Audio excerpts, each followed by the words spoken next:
Hello all, welcome back to my channel.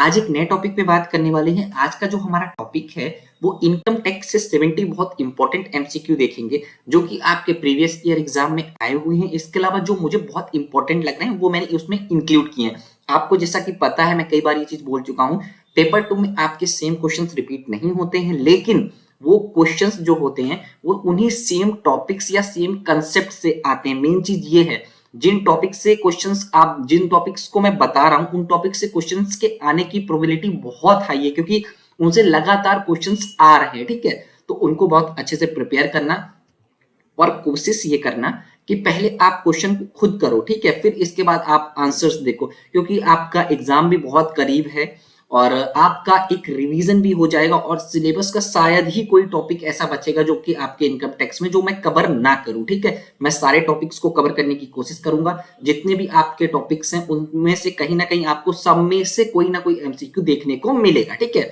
अगर आप हमसे पहली बार जुड़े हो तो चैनल को सब्सक्राइब करो और जितना हो सके वीडियो को शेयर किया करो। यार काफी एफर्ट लगते हैं वीडियो को बनाने में और थोड़ा सा मोटिवेशन मिलता है, और वीडियो को लाइक कर दो। ठीक है, तो अब हम स्टार्ट करते हैं क्वेश्चन नंबर फर्स्ट से।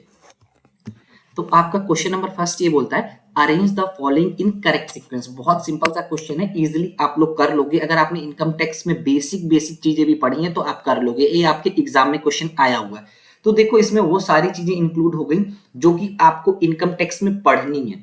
तो सबसे पहले देखो, आपको क्या करना होता है। जब स्टेप्स की बात करते हैं, जब आपको इनकम टैक्स फाइंड करना होता है या कंप्यूट करना होता है, तो सबसे पहले आपको देखना होता है स्टेप 1 में कि रेसिडेंशियल स्टेटस क्या है। आपका ऑर्डिनरी रेसिडेंट है या नॉन ऑर्डिनरी रेसिडेंट है या आपका एनआरआई है। ठीक है, पहले आप ये देखोगे।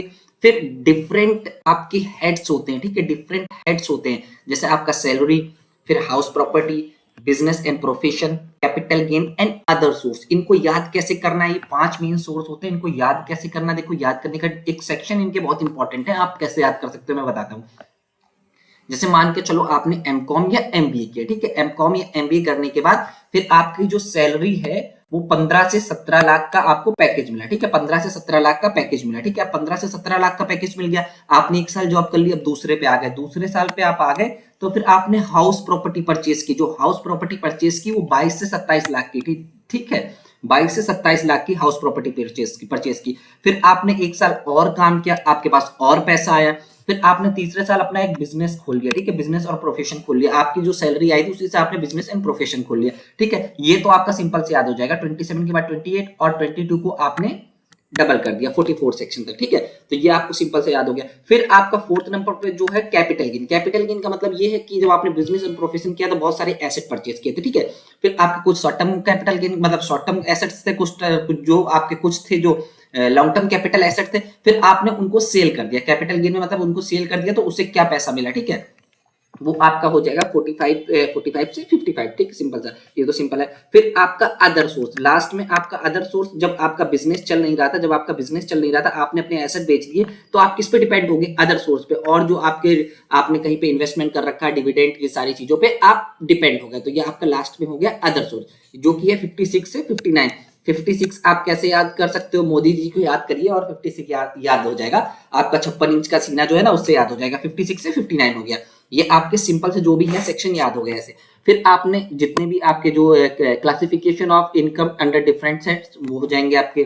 फिर आपका कुछ एग्जेम्पशंस होते हैं जो आपके टैक्स में इंक्लूड ही नहीं होते हैं, उनको आप हटा दोगे। ठीक है, फिर आप computation of income under each head, ये आपके जितने भी हेड हैं इनके बहुत सारे पार्ट होते हैं, इनके अंडर सारी चीजें जो भी आपकी जो भी इनकम आएंगी वो आप कैलकुलेट कर लोगे। फिर आप क्लबिंग, जिसको आप बोलते हो लास्ट में एडजस्टमेंट, इसको आप लोग क्लबिंग ऑफ इनकम और set of and carry forward of loss को आप एडजस्टमेंट बोलते हो। ठीक है, ये दोनों आप आइडेंटिफाई कर लोगे। फिर आपका ग्रॉस टोटल इनकम आ जाएगा। जब इन सबको आप ऐड कर दोगे तो यहाँ पे आपका आ जाएगा ग्रॉस टोटल इनकम। ठीक है, ग्रॉस टोटल इनकम में फिर आप डिडक्शन जो है 80C से 80U के बीच, उनके बारे में भी हम डिस्कस करेंगे, उनको आप लेस कर दोगे। ठीक है, उनको लेस कर दोगे, फिर आपका ये टोटल इनकम आ जाएगा। टोटल इनकम आ जाएगा, फिर लास्ट में ये सारी चीजें भी हैं। फिर आपका जो इनकम है उसके हिसाब से आप देखोगे कि किस टैक्स रेट से आपको टैक्स देना है। फिर आप उसमें सरचार्ज इंक्लूड करोगे। सरचार्ज तब हम इंक्लूड करते हैं जैसे एक आपकी इनकम एक पर्टिकुलर जैसे 50 लाख से ऊपर इनकम हो गई तो वहां पे 10% सरचार्ज है। इस तरीके से फिर हम सरचार्ज इंक्लूड करेंगे अगर आपका एप्लीकेबल है। फिर सरचार्ज के बाद आपका एजुकेशन और हेल्थ सेस जो है 4% इस समय, उसको इंक्लूड करोगे आप, ठीक है। फिर आपने अगर एडवांस में टैक्स और टीडीएस दे रखा है तो उसको आप माइनस करोगे, फिर ये सारी चीजें आपका हो जाएगा। अब इस पे देखो क्या आपका करेक्ट आंसर बन सकता है। Income under different heads of income, सबसे पहले बनी सी बात हम यही करेंगे ना, जितने भी आपकी इनकम है डिफरेंट हेड्स की उनको कैलकुलेट करोगे, क्योंकि आपका सैलरी, हाउस प्रॉपर्टी, पीजीवीपी और आपका capital gain and other source, इनको आप कंप्यूट करने के बाद नेक्स्ट पे आप जाओगे। फिर आपका ये हुआ, ये देखो आपने यहाँ पे कंप्यूटेशन इनकम ईच हेड किया। फिर इसके बाद आप डिडक्शन नहीं करोगे भाई, डिडक्शन तो बात की बात है, एटीसी से एटीयू की बात यहाँ पे आती है, ठीक है। फिर आप adjustment of losses of the current year and yearly year, ठीक है, जो आपका पहले जो एडजस्टमेंट है वो करोगे। देखो एडजस्टमेंट की मैंने बात की, आपका set of and carry forward वाली जो बात है, ठीक है। फिर आपका ए के बाद क्या आ गया, सी। ए के बाद सी कहां पे है, लो एलिमिनेट हो गया सारे, एलिमिनेशन से क्वेश्चंस करने। ए के बाद सी, सी के बाद आपका फिर आ जाएगा बी, डिडक्शन करोगे। और राउंडिंग ऑफ हमेशा ध्यान रखना, राउंडिंग ऑफ जो है वो आपके टोटल इनकम में होता है, ग्रॉस में कभी भी नहीं होता है। ग्रॉस इनकम में हम राउंड ऑफ नहीं करते हैं, टोटल इनकम में हमारा जो राउंड ऑफ होता है वो नियरेस्ट मल्टीप्लाई ऑफ 10 होता है, ठीक है। ग्रॉस इनकम में नहीं होता। और ग्रॉस और टोटल इनकम में डिफरेंस क्या होता है, ग्रॉस इनकम आपकी जैसे ये मान के चलो ये आपकी ग्रॉस इनकम आ गई, फिर जब आप उसमें डिडक्शन लगाते हो जो एटीसी से एटीयू के बीच है, फिर आपकी टोटल इनकम आती है जिसमें आप टैक्स निकालते हो, ठीक है, जिसमें आप अपना स्लैब रेट फाइंड करते हो कि आपके जो भी इनकम है उसी पे आप टैक्स देते हो। यहाँ से इस पे आपका राउंड ऑफ का प्रोसेस नहीं होता, इस पे आपका राउंड ऑफ का प्रोसेस होता है, ठीक है। तो यहाँ पे करेक्ट आंसर आपको पता चल गया, फर्स्ट वाला बन गया। नेक्स्ट क्वेश्चन पे चलते हैं। तो ये भी बहुत इंपॉर्टेंट क्वेश्चन है और इसमें बेसिकली रेसिडेंशियल स्टेटस के बारे में बात की गई है, बहुत इंपॉर्टेंट है। इससे एक ना एक क्वेश्चन आपके आने के 101% चांसेस हैं, तो इसको बहुत अच्छे से प्रिपेयर करिएगा, ठीक है। तो अब हम बात करते हैं रेसिडेंशियल स्टेटस की। तो देखो दो क्राइटेरिया होते हैं, पहले आपका रेसिडेंशियल स्टेटस आपका सेक्शन 6 पे दिया गया है, बहुत इंपॉर्टेंट है, इसको आप अच्छे से याद रखोगे। अगर किसी पर्सन को इंडिया का रेसिडेंट बनना है, ठीक है, तो दो बेसिक कंडीशंस होती हैं, उनमें से कोई एक फॉलो कर लो। लास्ट जो आपका प्रीवियस ईयर है उसमें 182 डेज या इससे ज्यादा इंडिया पे रहे हो, ठीक है, तो आप रेसिडेंट बन जाओगे, पहली ये कंडीशन है। और दूसरी कंडीशन ये है, इन दोनों में से कोई एक कंडीशन फॉलो कर लो। दूसरी कंडीशन ये है कि आप 60 डेज रहे हो, जो आपका इमीडिएट प्रीसीडिंग ईयर है उस पे 60 डेज या उससे ज्यादा, प्लस 365 डेज या उससे ज्यादा आप लास्ट 4 इयर्स में इंडिया पे रहे हो, तो आप बन जाओगे इंडिया के रेसिडेंट। अगर इन दोनों में से दोनों कंडीशन नहीं फॉलो कर रहे हैं तो फिर वो आपका नॉन रेसिडेंट होता है, ठीक है, NRI होता है, ठीक है, नॉन रेसिडेंट। फिर अब बात आती है कंडीशन 2 आपकी एप्लीकेबल नहीं होती कब, कंडीशन 2 आपकी एप्लीकेबल नहीं होगी जब आपका कोई आपका एम्प्लॉय जो इंडियन सिटीजन है प्रीवियस ईयर में एम्प्लॉयमेंट के लिए आउटसाइड इंडिया गया है, तो आपकी इंक्लूड नहीं होगी। क्रू मेंबर की कंडीशन पे आपकी इंक्लूड नहीं होगी। इस कंडीशन, इन दोनों कंडीशन पे आपको पहली कंडीशन ही फॉलो करनी पड़ेगी, तभी आप रेसिडेंट मानोगे।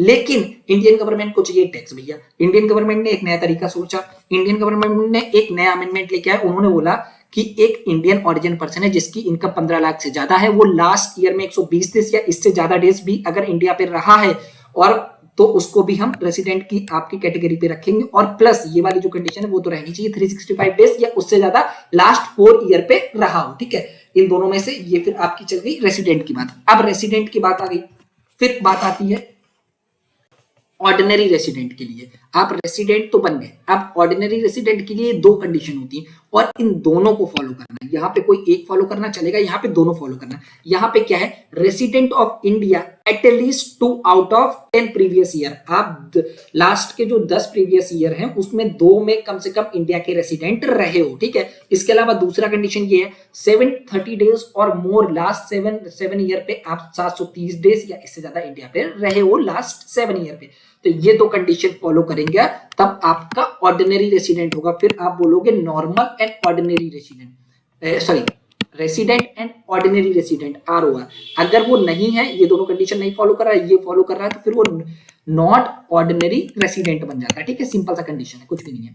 फिर आपका ये मैंने आप सारे केसेस दिए हैं, वो भी आप देख लीजिएगा, जो मैंने बताई चीजें वही आपको ग्राफिकल इस पे दिया हुआ है। अब इसमें क्या बोला गया है, individual is said to be resident in India. तो देखो it is in India in the previous year for the period of 182 days or more, simple सी बात है ये वाली कंडीशन। दूसरी कंडीशन क्या है, it is in India for the period of 60 days or more during the previous year and 365 days or more during the last 4 immediate preceding years। तो यहाँ पे दोनों कंडीशन हमारी सही है, इन दोनों कंडीशन पे आप रेसिडेंट बन सकते हो। तो यहाँ पे ऑल ऑफ दी अब आंसर हो जाएगा। ठीक है, नेक्स्ट क्वेश्चन पे चलते हैं। अब ये जो है आपका वहां पे रेसिडेंट की बात की गई थी, यहाँ पे आरओआर की बात की गई, रेसिडेंट एंड ऑर्डिनरी रेसिडेंट। ये भी सिंपल सा है, कुछ भी डिफिकल्ट नहीं है। तो देखो सबसे पहले दो बेसिक कंडीशन होती है रेसिडेंट बनने के लिए। सॉरी, बेसिक कंडीशन आपकी क्या होती है, इन दोनों में से कोई एक फॉलो कर ले। 182 डेज या उससे ज्यादा इंडिया में लास्ट फाइनेंशियल ईयर पे रहा है तो आपका रेसिडेंट होगा, रहा है तो रेसिडेंट, अगर नहीं रहा है तो चलो हम दूसरी कंडीशन देख लेंगे। भाई इंडिया में 60 डेज या इससे ज्यादा लास्ट जो फाइनेंशियल ईयर है उस पे रहा हो, ठीक है। फिर लास्ट फाइनेंशियल ईयर पे नहीं रहा है बाई चांस, वो तो देखना ही है। फिर इसके बाद आपको देखना है कि 365 डेज और उससे ज्यादा मतलब रहा हो लास्ट 4 फाइनेंशियल ईयर पे, अगर रहा है तो रेसिडेंट। दो में से कोई भी एक कंडीशन फॉलो कर ली। फिर आपका नो हो तो नॉन रेसिडेंट हो जाएगा। फिर आपका एक एक्सेप्शन होता है, एक अमेंडमेंट होता है, आपका एक एक्सेप्शन जो होता है इस पे होता है कि आपका ये जो आपके मेंबर्स ऑफ क्रू हैं, ठीक है, या आपके एम्प्लॉयमेंट आउटसाइड इंडिया पे गए हैं लास्ट ईयर पे, तो ये उन पे एप्लीकेबल नहीं होता है। तो वहां पे आपका ये वाली कंडीशन ही फॉलो करनी चाहिए अगर आपको रेसिडेंट बनना है। लेकिन एक अमेंडमेंट किया है इंडिया ने, मैंने ऑलरेडी आपको ये भी डिस्कस किया है, ये भी आप पढ़ लो। फिर आपकी क्या होती है फर्दर जो कंडीशन होती है वो आपकी होती है ऑर्डिनरी रेसिडेंट के लिए। ये दोनों कंडीशन फॉलो करनी चाहिए। ये थोड़ा सा उल्टा बोला गया, ये आपको थोड़ा सा देखना है, पढ़ना है, क्योंकि इस तरीके से भी क्वेश्चन पूछा जा सकता है। तो उसमें आपकी क्या होता है condition, the person had been resident in India at least 2 out of 10 previous year immediate preceding the relevant previous year. तो ये बिल्कुल सही चीज है। दूसरा हमारी कंडीशन होती थी a person been in India for the period of 730 days or more during 7 year immediately preceding the relevant previous year। ये भी हमारी दो कंडीशन होती थी। तो यहाँ पे जो आंसर हो जाता है वो सी बन जाता है। ये उसका उल्टा बोला गया है, इसको पढ़िएगा, बहुत इंपॉर्टेंट है। इस तरीके से भी क्वेश्चन पूछ सकते हैं, इसलिए मैंने इसको इंक्लूड किया है। ठीक है, तो अब हम नेक्स्ट क्वेश्चन पे चलते हैं, ये भी अच्छा है। Which among the following is correct statement about the residential status of company. अब देखो हम पहले बात कर रहे थे एक इंडिविजुअल की, अब हम बात करेंगे जब कंपनी की। देखो कंपनी में जो क्या होता है कि आपकी अगर इंडियन कंपनी है तो ऑलवेज रेसिडेंट होगी, अगर आपकी बाहर की कंपनी है तो वो रेसिडेंट हो सकती है, नॉन रेसिडेंट हो सकती है। और यहाँ पे आपका जो आरओआर का कंसेप्ट होता है रेसिडेंट एंड ऑर्डिनरी रेसिडेंट, वो नहीं चलता है कंपनी के केस पे। कभी भी हमारी जो कंपनी है वो रेसिडेंट एंड ऑर्डिनरी रेसिडेंट नहीं हो सकती, वो या तो रेसिडेंट होगी या तो नॉन रेसिडेंट होगी। और रेसिडेंट और नॉन रेसिडेंट किस बेसिस पे होती है, वो आपका जो बेसिस होता है पीओईएम जिसे हम बोलते हैं, place of effective management. Place of effective management अगर इंडिया में है तो रेसिडेंट कंपनी होगी, ठीक है। ऑपरेट अगर बाहर भी कर रही हो कोई दिक्कत नहीं, लेकिन उसका प्लेस ऑफ इफेक्टिव मैनेजमेंट अगर इंडिया पे है तो वो रेसिडेंट कंट्री होगी। यहाँ पे अगर आउटसाइड इंडिया है तो फिर नॉन रेसिडेंट कंपनी होगी, सिंपल था। तो इसको आप इजीली आंसर सकते हो। यही अगर हम बात करते हैं एचयूएफ के केस पे, हिंदू अनडिवाइड फैमिली के केस पे, तो वो आपकी जो है वो आपकी आरओआर हो सकती है, ठीक है। वहां पे सबसे पहले कंट्रोल एंड मैनेजमेंट की बात करेंगे। अगर इंडिया में उसका कंट्रोल एंड मैनेजमेंट आपका पार्सली या टोटली है तो वो रेसिडेंट होगा, ठीक है, और नहीं है तो आपका नहीं होगा। फिर इसके बाद उसका जो करता है, जो उसका मेन ओनर है, वो उसके ऊपर डिपेंड आती है, बात आती है। अगर वो आपका आरओआर वाले जो पहले वाले जो मैंने आपको कंडीशंस दिए हैं रेसिडेंट एंड ऑर्डिनरी रेसिडेंट के, वो रूल्स फॉलो कर रहा होगा तो आपकी जो हिंदू अनडिवाइड फैमिली है वो भी आपकी आरओआर की कैटेगरी में आ जाएगी, सिंपल सा बात है। तो आप इस क्वेश्चन के ऑप्शन पढ़ते हैं, ठीक है। A company can be classified as not ordinary resident।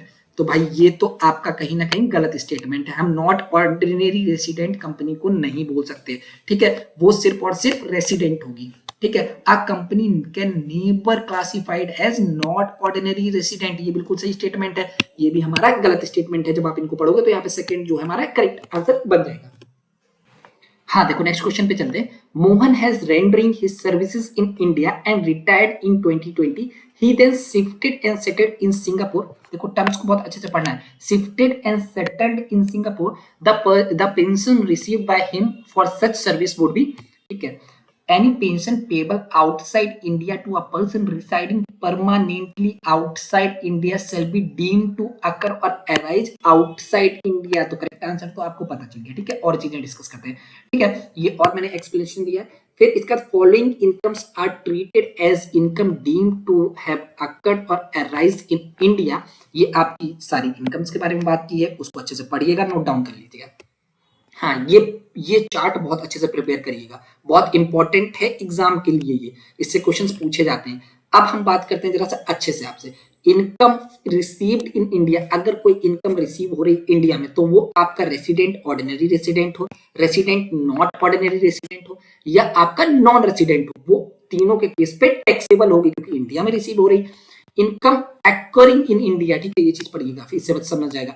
Income occurring in India ये भी तीनों के केस पे टैक्सेबल होगी। लेकिन फॉरेन इनकम की अगर हम बात करेंगे, फॉरेन बिजनेस प्रोफेशन कंट्रोल्ड और सेटअप इन इंडिया, इस केस पे आपका रेसिडेंट और ऑर्डिनरी रेसिडेंट पेबल होगा टैक्स के, यहाँ पे ये भी पेबल होगा, लेकिन आपका जो नॉन रेसिडेंट है वो पेबल नहीं होगा। फिर लास्ट वाला बहुत इंपॉर्टेंट है, फॉर बिजनेस प्रोफेशन कंट्रोल्ड और सेटअप आउटसाइड इन इंडिया, वो आपका जो रेसिडेंट एंड ऑर्डिनरी रेसिडेंट होगा वो तो टैक्सेबल होगा, लेकिन जो आपका resident and non ordinary resident होगा वो टैक्सेबल नहीं होगा। एक चीज आपको अच्छे से ध्यान रखनी है, जो आपका रेसिडेंट एंड ऑर्डिनरी रेसिडेंट कहीं पे भी कुछ भी करेगा वो टैक्सेबल होगा, सिंपल सी बात है। ये एक बहुत इंपॉर्टेंट पॉइंट है, इसको बहुत अच्छे से याद रखना है। नेक्स्ट पे चलते हैं। Additional surcharge health and education cess जो है आपका 4% पेबल किस पे होता है। देखो आपने सबसे पहले आपने ग्रॉस इनकम निकाली, ग्रॉस इनकम निकालने के बाद आपने डिडक्शन जो भी डिडक्शन है उनको कम किया, फिर आपका जो है टोटल इनकम आई, ये आपकी टोटल इनकम है। अब टोटल इनकम में आपका जो भी स्लैब है उसके अकॉर्डिंग आपने टैक्स दिया, फिर उस टैक्स के बाद आपका सरचार्ज चार्ज होता है। सरचार्ज के बारे में हम आगे बात करेंगे। सरचार्ज का बेसिकली क्या होता है कि आपका जो हैव और हैव नॉट में जो डिफरेंस है उसको कम करने की बात होती है। यहाँ पे बात ये होती है जो लोग ज्यादा अर्न कर रहे हैं उनसे ज्यादा टैक्स लेंगे, तो इस पे सरचार्ज में क्या है, जो आपका जो बेसिक टैक्स है वो तो रहेगा ही, प्लस अगर आपका जो इनकम है 50 लाख से ऊपर है और 1 करोड़ से नीचे है तो वहां पे 10% आपको सरचार्ज देना पड़ेगा, ठीक है। तो आपको ये सरचार्ज भी देना पड़ेगा अगर आप एप्लीकेबल हो तो, ठीक है। फिर आप सरचार्ज दोगे, फिर इसके बाद आपका एजुकेशन सेस और आपका जो हेल्थ सेस है वो लगता है, ठीक है। तो आप देखो कि वो चार्ज होता है इनकम टैक्स पे, सिर्फ इनकम टैक्स पे चार्ज नहीं होता है, वो आपका चार्ज होता है इनकम टैक्स प्लस सरचार्ज पे। सिंपल सी बात है, आप इससे भी चीजों को समझ सकते हो इजिली। मार्जिनल रिलीफ ये भी बहुत इंपॉर्टेंट कंसेप्ट है, इसके बारे में नेक्स्ट क्वेश्चन पे बहुत अच्छे से डिस्कस करने वाले हैं। हाँ देखो, mister Mukesh is salary employed, as जो है उनकी 40 ईयर है, तो यहाँ पे ये वाला टैक्स उनके लिए लगेगा। His total income from salary in the year of, इसको आप 2020 और 2021 कर लो, कोई दिक्कत नहीं। फिर अमाउंट ऑफ 51 लाख, उनकी जो इनकम है 51 लाख हुई, तो आपको बताना है कि वो सरचार्ज पे के लिए लाइबल होंगे कि नहीं, और अगर होंगे तो वो कितना जो मार्जिनल रिलीफ का बेनिफिट उठाने वाले हैं। बहुत इंपॉर्टेंट क्वेश्चन है इसलिए मैंने इसको इंक्लूड किया है, ठीक है। अब हम बात करते हैं आपका जो सरचार्ज का केसेस है। अगर जो आपका हिंदू अनडिवाइड फैमिली है या बॉडी ऑफ इंडिविजुअल है, एसोसिएशन ऑफ पर्सन है, या आर्टिफिशियल जुडिशियल पर्सन है, या आपका इंडिविजुअल है, तो उस केस पे अगर आपकी 50 लाख से नील इनकम है तो कोई दिक्कत नहीं है, मतलब कोई भी आपका सरचार्ज नहीं लगेगा। अगर आपकी इनकम जो है 50 लाख से 1 करोड़ के बीच है, वहां पे 10% है। फिर इसी तरीके से आप चीजों को समझ सकते हो। देखो ये आपका नॉर्मल टैक्स है, ये तो आपको देना ही देना है, ठीक है। उसके ऊपर सरचार्ज लगता है, ठीक है। अगर 50 लाख से ऊपर इनकम है तो 0। और याद कैसे कर सकते हो, देखो 2.5 लाख से 5 लाख में 5% है, 5 लाख से 10 लाख में 20% है, और 10 लाख से 30% है। तो देखो क्या नहीं है इसमें, क्या नहीं है, जो इसमें नहीं है वो इसमें है। देखो कितना सिंपल सा है। अगर आपकी इनकम जो 50 लाख से 1 करोड़ के बीच है तो 10% इसमें नहीं था, इसमें है। फिर 1 करोड़ से 2 करोड़ के बीच है तो देखो डायरेक्ट आपका 5 के बाद 20% हो गया, 15% हो गया, ठीक है। फिर इसके बाद 20% इसमें है तो 25% आपको देना है अगर आपकी इनकम 2 करोड़ से 5 करोड़। अगर 5 करोड़ से ज्यादा है तो 37% देना है। ये आपके डोमेस्टिक कंपनी के केस पे, इसको आगे डिस्कस करेंगे, और फॉरेन कंपनी के केस पे इसको भी आगे डिस्कस करने वाले हैं, ठीक है। अब देखो आपका मिस्टर मुकेश की जो इनकम 50 लाख से ऊपर है तो ऑब्वियस सी बात है इनको सरचार्ज देना पड़ेगा। पहला क्वेश्चन का आंसर तो ये हुआ। फिर अब हम बात करते हैं आपका अपना जो इनकम टैक्स है वो प्रोग्रेसिव है। क्यों प्रोग्रेसिव है देखते हैं। देखो अगर 2.5 लाख तक इनकम है तो कोई टैक्स नहीं देना, फिर आपको 5% देना है 2.5 लाख से। अगर 5 लाख तक इनकम है तो आपको 5% देना, जिसपे आपका बनेगा 12,500। फिर आपका जो इनकम है 5 लाख से ज्यादा है और 10 लाख से कम है तो उस पर आपको टैक्स देना 20%, जो कि आपकी बनेगी 1 लाख, ठीक है। फिर आपको जो इनकम है 10 लाख से ऊपर है तो आप पे को वहां पे 30% देना। तो 10 लाख से इनकम कितनी ऊपर है, 41 लाख। तो 41 लाख का आप जब 30% निकालोगे तो आएगा 12,30,000। जब इन पूरे टैक्स को हम ऐड कर देंगे 12,30,000, और यहाँ पे 1 लाख, यहाँ पे 12,500, इन तीनों को ऐड कर देंगे तो आपका टैक्स जो आ जाएगा 13,42,500 आ जाएगा, ठीक है। ये आपको टैक्स देना पड़ेगा, ठीक है। ये आपको नॉर्मल टैक्स देना पड़ेगा। यहाँ पे अभी सरचार्ज की बात नहीं हुई, सरचार्ज अब लगेगा, ठीक है। अब सरचार्ज आपका देखो इनकम जो है 50 लाख से ऊपर है तो 10% इस पे लगेगा। तो 13,42,500 जो है इस पे, इसका हम 10% निकालेंगे जो आएगा 1,34,250। जो हमें टैक्स देना चाहिए वो हमें देना पड़ेगा आफ्टर जो आपका सरचार्ज लगने के बाद 14,76,750 रुपए। सिंपल सा है, निकाल लो आप, कुछ भी नहीं, इतना सिंपल कोई नहीं समझाएगा जितना सिंपल मैं आपको बता रहा हूँ, ठीक है। अब मेन गेम आता है मार्जिनल रिलीफ का, मैं आपको बताता हूँ। तो देखो आपको क्या समझना है कि आपको सिर्फ और सिर्फ 50 लाख में टैक्स देना पड़ता, तो आपको देना पड़ता है 13,12,500। सिर्फ 50 लाख में जो टैक्स देना पड़ता वो देना पड़ता 13,12,500। और सिर्फ 1 लाख इनकम बढ़ने के कारण 51 लाख इनकम होने के कारण जो आपको टैक्स देना पड़ रहा है वो देना पड़ रहा है 14,76,750। तो आप इसको माइनस करो, 14,76,750 माइनस 13 लाख, ये आपको देना था 51 लाख में टैक्स और ये देना है आपको 50 लाख में टैक्स। तो आपकी 1 लाख इनकम बढ़ी और आपका टैक्स कितना बढ़ गया? 1,64,250। ये तो अनफेयर हुआ ना कि आप देखो भाई इनकम मेरी 1 लाख बढ़ी और टैक्स मेरा बढ़ गया 1,64,250। ये तो गलत चीज है। तो फिर ये गया इंडियन गवर्नमेंट के पास। ऐसा नहीं होता भाई, हमारी इनकम तो 1 लाख बढ़ी और आप हमसे टैक्स ले रहे हो 1,64,250 रुपए। तो गवर्नमेंट ने बोला कि भैया हम तुमको टैक्स रिलीफ देते हैं। टैक्स रिलीफ कितने का मिलेगा? जो आपका बचा इनकम 1 लाख, तो उसको मतलब इनकम बढ़ी थी तो ये जो 64,250 है ये उसको मिल जाएगा टैक्स रिलीफ। ये आपका टैक्स रिलीफ का कंसेप्ट होता है। तो अब उसको जो टैक्स देना पड़ेगा वो कितना देना पड़ेगा? उस केस में देखो, पहले केस में उसको टैक्स देना पड़ रहा था 14,76,750 और जो उसको रिलीफ मिला था 64,250। उसको जब आप माइनस करोगे तो उसको जो टैक्स देना पड़ेगा अब इतना देना पड़ेगा। ये सिंपल सा कंसेप्ट है और बहुत इंपॉर्टेंट है, इससे क्वेश्चंस पूछे जाने वाले हैं मुझे लगता है। ठीक है, अब एक और अच्छा सा आपको एग्जाम्पल देते हैं इसका। देखो 50 लाख तक इनकम थी, ऑलरेडी मैं डिस्कस कर चुका हूं। वहां पे आपका जो था आपको टैक्स देना पड़ता वो देना पड़ता 13,12,500। ठीक है, वहां पे सरचार्ज कुछ नहीं लगता, तो आपको जो टोटल टैक्स देना पड़ता 13,12,500 देना पड़ता। फिर अगर आपकी इनकम 1 लाख बढ़ गई, 51 लाख हो गई भाई, तो आपको टैक्स बिफोर सरचार्ज जो था आपका 13,42,500 होता है 51 लाख पे। ठीक है, लेकिन यहाँ पे आपको सरचार्ज देना था कितना? सरचार्ज जो देना था 1,34,250। जो टोटल आपका जो टैक्स बनता वो बनता आपका 14,76,750। अब यहां से आपकी इनकम इंक्रीज हुई 1 लाख की और आपका टैक्स लायबिलिटी कितनी इंक्रीज हो गई? जो मैंने डिस्कस किया 1,64,250 रुपए की। ये जो 64,250 है ये आपको मार्जिनल रिलीफ मिल गया। ठीक है, ये मार्जिनल रिलीफ मिल गया तो आपको जो टैक्स देना पड़ेगा इतना देना पड़ेगा। सिंपल सा कंसेप्ट है, कुछ भी नहीं है मार्जिनल रिलीफ का। इजिली समझ आ गया होगा। तो अब चलते हैं नेक्स्ट। यहाँ पे मार्जिनल रिलीफ का बेनिफिट उसको कितना मिलेगा? 64,250। इस तरीके के क्वेश्चंस एग्जाम में पूछने की पूरी प्रोबेबिलिटी है, तो प्लीज अच्छे से प्रिपेयर करके जाओ इस टाइप के क्वेश्चंस को। अगर आपने वीडियो को अभी लाइक नहीं किया, फटाफट लाइक करो और चैनल को सब्सक्राइब करो और वीडियो को जितना हो सके शेयर किया करो यार, काफी एफर्ट लगते हैं। ठीक है, अब नेक्स्ट क्वेश्चन पे चलते हैं। ये आपके हेड से है, सिंपल सा है, कुछ भी नहीं है। जो भी आपके जितने भी हेड है मैंने ऑलरेडी डिस्कस किया। इनकम फ्रॉम सैलरी, फिर आपका income from house property, income from profit and gain, फिर आपका इनकम कैपिटल गेन और इनकम फ्रॉम पीजीबीपी, फिर इनकम फ्रॉम अदर सोर्स। इनकी सेक्शन भी मैंने आपको बता रखे हैं, वो याद करने का तरीका भी बताया इससे पहले। अभी जो फर्स्ट क्वेश्चन था उनको याद करिए, बहुत इंपॉर्टेंट है। ठीक है, अब हम चलते हैं इस पे। इस टाइप के क्वेश्चंस पे हमको क्या करना होता है? ए बी सी और डी, फटाफट इसको लिखना होता है। फिर अब हम देखते हैं salary, bonus, commission, etc received by a working partner from the firm. आपने देखा भैया सैलरी है तो आपने इनकम फ्रॉम सैलरी पे लगा दी, लेकिन ये इनकम फ्रॉम सैलरी नहीं है। ये आपका इनकम फ्रॉम आपका जो होगा ये आपका होगा इनकम फ्रॉम ये बिजनेस एंड प्रोफेशन। ठीक है, क्योंकि देखो आपके जो वर्किंग पार्टनर है वो कहीं ना कहीं बिजनेस को स्टार्ट कर रहे हैं। अगर उनको कोई सैलरी मिल रही है तो फिर आपका बिजनेस एंड प्रोफेशन का गेन ही है ना। वो तो जो गेन हो रहा है बिजनेस एंड प्रोफेशन में उससे मिलना चाहिए ना। ठीक है, तो वो आपका हमेशा जाता है ए का फोर्थ हो जाएगा। ठीक है, ए का फोर्थ हो जाएगा। देखो एलिमिनेट करते हैं हम, एलिमिनेट हो गया। ठीक है, अब ये एलिमिनेट हो गया तो अब हम चलते हैं नेक्स्ट पे। नेक्स्ट हमारा बोलता है pension received by the widow of a government employee gain. ठीक है, ये जो है आपका एक जो इसका जो करेक्ट आंसर बनेगा इनकम फ्रॉम अदर सोर्स पे जाता है। ठीक है, ये इनकम फ्रॉम अदर सोर्स पे जाएगा, तो ये भी आपने एलिमिनेट कर दिया। लो आपका करेक्ट आंसर इजीली मिल गया। फिर आपका profit on the sales of machinery used in business, ये आपका income from short term capital gain पे जाता है। इसके भी आगे हम डिस्कस करेंगे कि शॉर्ट टर्म कैपिटल गेन का टाइम क्या होता है और लॉन्ग टर्म कैपिटल गेन का टाइम क्या होता है। शॉर्ट टर्म कैपिटल गेन पे क्या टैक्स लगता है, लॉन्ग टर्म कैपिटल गेन पे क्या टैक्स लगता है, सारी चीजें अच्छे से डिस्कस करने वाले हैं। तो सी का हमारा सेकंड हो गया। अब जो रिमेन बचा वो ऑब्वियस सी बात है आपका वो हो जाएगा ये। अब हम बात करते हैं ये बहुत इंपॉर्टेंट है। Under section 15 of income tax act if you have sold a capital asset, देख तो चीजों को पढ़िएगा, capital is asset forming part of block of asset, इसके बारे में भी आगे डिस्कस करेंगे हम।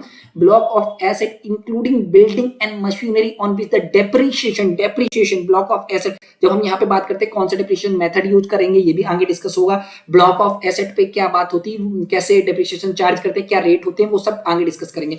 विच depreciation has been allowed under the law, the income arising for the sales treat as the short term capital gain. तो इसीलिए हमने जो आपका मशीनरी का जो सेल है उसको शॉर्ट टर्म कैपिटल गेन की तरीके कंसिडर किया हुआ है। ठीक है, नेक्स्ट पे चलते हैं। नेक्स्ट क्वेश्चन, ये भी सिंपल है। देखो, the following is not taxable as the income under the head of salary. अब इसमें बोला गया कि कौन जो है आपका जो टैक्स फ्रॉम जो पर्टिकुलर सैलरी के हेड पे नहीं इंक्लूड होने वाला है। ठीक है, तो ये प्रॉपर फॉर्मेट है। अगर आपको सैलरी का कंप्यूट करना है इनकम को, तो आप इस तरीके से पूरा कंप्यूट कर सकते हो। इसके जो मेन चीजें वो याद रखनी है। डिडक्शन जो है 16 सेक्शन 16 पे इसके डिडक्शन जाते हैं, और आपका इसके बाद जो हाउसिंग प्रॉपर्टी है उसके डिडक्शन जो जाएंगे वो आपके जाते हैं सेक्शन 24 पे। ठीक है, ध्यान रखिएगा।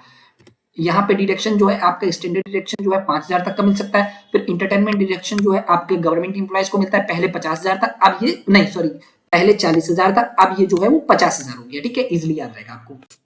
हाँ, तो अब देखो कौन टैक्सेबल नहीं होगा सैलरी पे। Commission received by full time director बिल्कुल होगा। रेम्यूनरेशन रिसीव्ड बाय पार्टनर, अभी हमने इसके बारे में बात की ना, पार्टनर की जब हम बात करेंगे वो पीजीबीपी में जाता है आपका, वो बिजनेस एंड प्रोफेशन में जाता है। ठीक है, रेम्यूनरेशन रिसीव बाय पार्टनर। ठीक है, रेम्यूनरेशन हो गया, इंटरेस्ट हो गया या प्रॉफिट हो गया, वो सब आपका पीजीबीपी में जाएगा। अलाउंसेस रिसीव बाय एम्प्लॉय बिल्कुल आपका इंक्लूड होगा, ये भी इंक्लूड होगा। तो यहाँ पे करेक्ट आंसर बी वाला बन जाता है। ठीक है, तो यार प्लीज जितना हो सके इस वीडियो को शेयर करो और लाइक करो। यार मैं खुद रिसर्च स्कॉलर हूँ, इसके बाद भी मैं वीडियोस बना रहा हूँ, इतनी एफर्ट कर रहा हूँ, तो आप वीडियोस को शेयर करो जितना हो सके। ठीक है, क्वेश्चन नंबर 10 पे चलते हैं। ये आपका ग्रेचुटी से रिलेटेड है और बहुत इंपॉर्टेंट चीज है।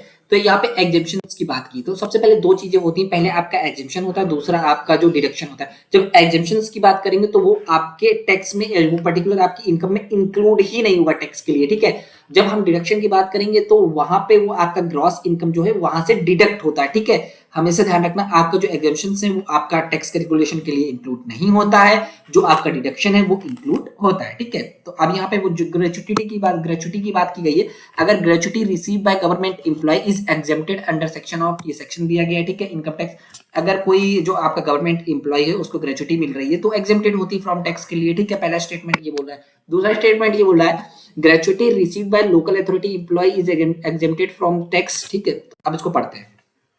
तो देखो सेक्शन तो हमारा बिल्कुल सही है। ठीक है, सेक्शन 10(10)(1) की बात जब हम करते हैं तो वो आपका ग्रेचुटी की बात करता है। ठीक है, ग्रेचुटी की अगर हम एक्ट की बात करेंगे तो वो आपका पेमेंट ऑफ ग्रेचुटी एक्ट 1972 की बात होती है। ठीक है, तो यहाँ पे कब मिलता है ग्रेचुटी आपका, जब कोई आपका मींस द एन एम्प्लॉय वो attain the age of retirement पे। ठीक है, या आपका रिजिग्नेशन कर रहा है वहां पे, या उसकी डेथ हो गई वहां पे, लेकिन इसकी एक जो लिमिट होती है एटलीस्ट उसने 5 साल काम किया हो। ठीक है, 5 साल काम किया हो, और ये आपका जो इंटर्न होते हैं, जो टेम्परेरी इंप्लॉय होते हैं, उनके केस पे नहीं रिसीव हो सकता है। ठीक है, मेन चीज ये समझी आपने। तो अब देखो, अगर आपके ड्यूरिंग सर्विस मिलेंगे तो वो फुल्ली टैक्सेबल होंगे। ठीक है, और आपके रिटायरमेंट और डेथ में अगर आपका ग्रेचुटी मिलेगा, अगर सेंट्रल गवर्नमेंट का एम्प्लॉय है तो फुल एग्जेम्प्टेड होगा। अगर वो अदर कोई एम्प्लॉय है तो फिर वो अगर कवर्ड है पेमेंट ऑफ ग्रेचुटी एक्ट जो कि 1972 है, तो उसके केस पे ये है आपका 20 लाख तक का कहीं ना कहीं उसमें एग्जिबिशन मिलता है। ठीक है, 20 लाख तक का दोनों के केस में एग्जिबिशन मिलते हैं। अगर वो कवर्ड है या नहीं भी कवर्ड है, not covered by the payment of gratuity act, तब भी आपका 20 लाख तक का मिलता है। और यहाँ पे ये जो मेन कंडीशन है ये भी लिखी है। तो आपको पता चल गया कि आपका जो ग्रेचुटी रिसीव्ड है वो गवर्नमेंट एम्प्लॉय के लिए एग्जेम्प्टेड होता है, बिल्कुल सही चीज है। प्लस आपका जो पर्टिकुलर लोकल अथॉरिटी या जो स्टेट गवर्नमेंट है वहां पे भी एग्जेम्प्टेड होता है। तो यहाँ पे दोनों स्टेटमेंट जो हो जाएंगे 10th के वो आपके सही हो जाएंगे। ठीक है, फर्स्ट वाले। नेक्स्ट पे चलते हैं। हाँ, ये अच्छा क्वेश्चन है। ये आपका जो आपका सेकेंड हेड है हाउस प्रॉपर्टी, उससे लिया गया है।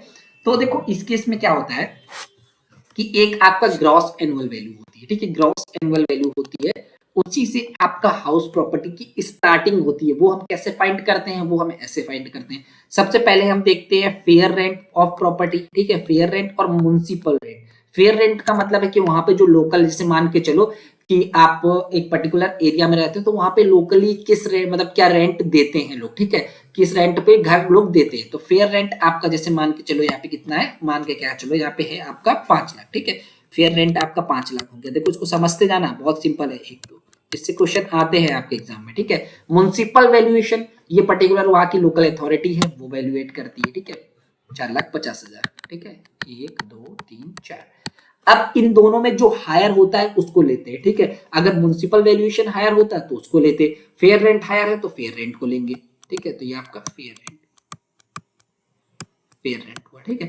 फिर आपका एक और चीज होती है स्टैंडर्ड रेंट, ठीक है, स्टैंडर्ड रेंट जो होता है वो फिक्स करती है रेंट कंट्रोल एक्ट, ठीक है, वो फिक्स करता है, फिक्स होती है रेंट कंट्रोल एक्ट के तहत, ठीक है, उसको लिख लीजिएगा, बहुत इंपॉर्टेंट है, ऐसे क्वेश्चन आते हैं, ठीक है। फिर यहाँ पे आपका स्टैंडर्ड कंट्रोल जो आपका स्टैंडर्ड रेंट है वो कितना है, 4,80,000। हमेशा एक चीज ध्यान रखना, जो आपका स्टैंडर्ड है या यहां से जो आया है उसमें से आपका स्टैंडर्ड से ज्यादा नहीं होना चाहिए, आपका जो एक्सपेक्टेड रेंट है स्टैंडर्ड से ज्यादा नहीं होना चाहिए जो है आपका एक्सपेक्टेड रेंट है। तो यहाँ पे स्टैंडर्ड हमेशा ही मान के चलो, स्टैंडर्ड जो है वो कम होना चाहिए, स्टैंडर्ड जो है कम होना चाहिए। तो यहाँ पे 5 लाख तो ज्यादा है, ठीक है, तो यहाँ पे 4,80,000, क्योंकि एक गवर्नमेंट ने स्टैंडर्ड सेट कर रखा है कि भाई इस प्रॉपर्टी का 4,80,000 से ज्यादा नहीं ले सकते हो, लेकिन वहां की जो लोकल अथॉरिटी है और जो वहां पे फेयर रेंट है वो में भी ज्यादा हो सकता है, लेकिन उस केस पे आपका कंसीडर होगा 4,80,000। तो यहाँ पे जो एक्सपेक्टेड हो जाएगा वो आपका 4,80,000 आ जाएगा, ठीक है, एक्सपेक्टेड। एक्चुअल रेंट कितना है वहां का, 4,20,000, एक्चुअल रेंट कितना है, 4,20,000।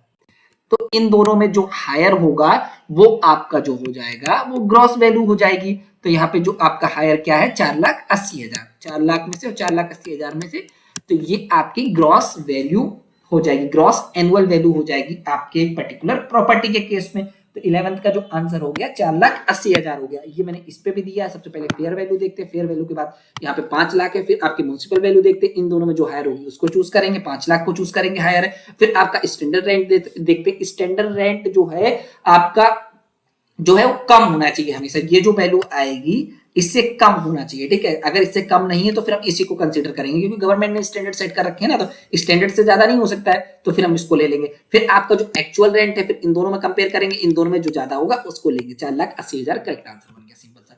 नेक्स्ट क्वेश्चन पे चलते हैं। exemption under section 54F of Income Tax Act 1961 shall not be allowed if assessee on the date of transfer on।